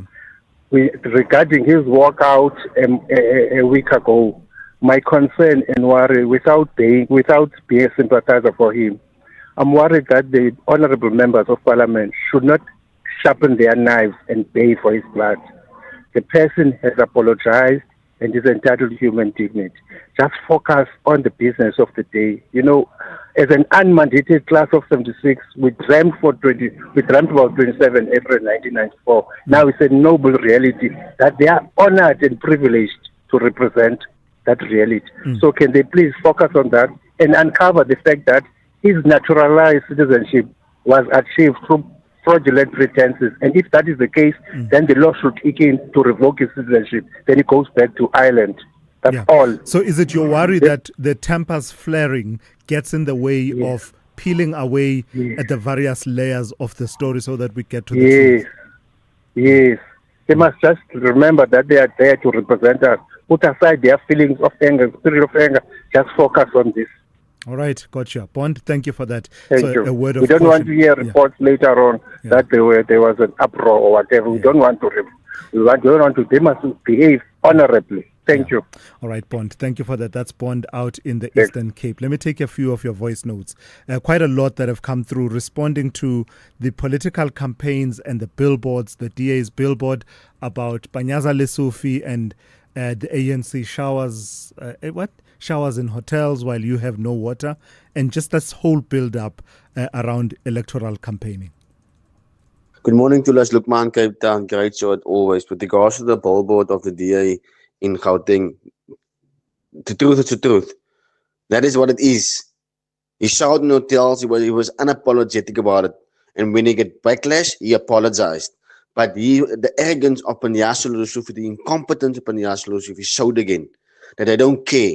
And when they got backlash, they have no remorse. And I support the DA 100% in the billboard, and I support Jan and Zelle 100% for Gauteng. It will change. It will change. Tulas, good morning. Good morning. Look, the ANC is out of touch. It doesn't affect them. The water crisis does not affect them. They have options. They can go shower at hotels most. The DA is wrong. I mean, people on the ground suffer. They have options. The ANC has options. They go shower at hotels. People on the ground don't have that, unfortunately. I'm Thulasizwe in Cape Town. Hi, Thulasizwe. At this stage, I don't know who really needs motivation to see the ANC for what it really is in order to go for an alternative. I don't know who does. I doubt the billboard of DA is going to sway people any further because people already see the ANC for what it is. So I think it's being overanalyzed. Smart move from the DA because Panyaza fell into that one, but nobody needs motivation to move away from the ANC. Anonymous. Hi, Thulasizwe. I want to talk about the board of the DA in Tshwane. The board of DA in Tshwane is politics. When it's politics, it's politics. Whether it's a cheap politics or not a cheap politics, but the fact is it's a politics. So if COSAT is blaming the DA for this provocating billboard, why they didn't complain for all 30 years where the ANC never repaired the infrastructure of the water for 30 years. So I think COSAT is an alliance of ANC, not an alliance of the DA. So they must respect the decision of the DA. My name is Les. Les, thank you for that, and all of those voice notes that came through before that, weighing in on the billboard of the DA, taking full advantage, political advantage of the words that were uttered by the Premier of Gauteng, Panyaza Lesufi, about going to a hotel to take a shower when there's no water. Lastly, my young callers, I know that my 1K held the phones and kept you from calling me, but it's fine. It's okay. Let me take this one. Good morning. My name is Kanyan Diweni. I just wanted to say that 6-7 started with a kid looking at a board and it read 6-7, so he decided to say it while looking at a camera. It's very ridiculous, in my opinion. Bye. All right. Thank you for that. I wonder, though, if my 1K got that explanation. It's been offered, but I doubt if anyone got it. That will do it for today. Thank you for listening and thank you for engaging. We didn't make enough time for your calls and we do apologize. Tomorrow is the day. You and I, we shall talk tomorrow. Stay listening to SAFM. The Talking Point with Kethi Motlatlana is up next after the news at 9 with N. Musa. I'm Thulasizwe Simelane. You've been briefed.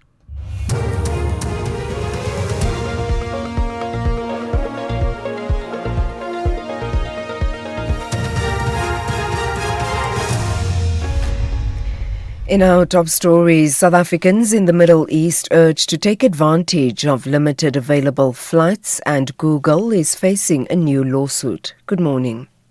The International Relations Department has encouraged South Africans who are in the Middle East to immediately take advantage of limited flights available to leave the region. It has advised them to contact the consular support numbers listed on the DIRCO website. The department says heavy attacks are expected to continue in the coming days. Its spokesperson, Crispin Piri, has strongly discouraged South Africans from all embarking on non-essential travel to the region.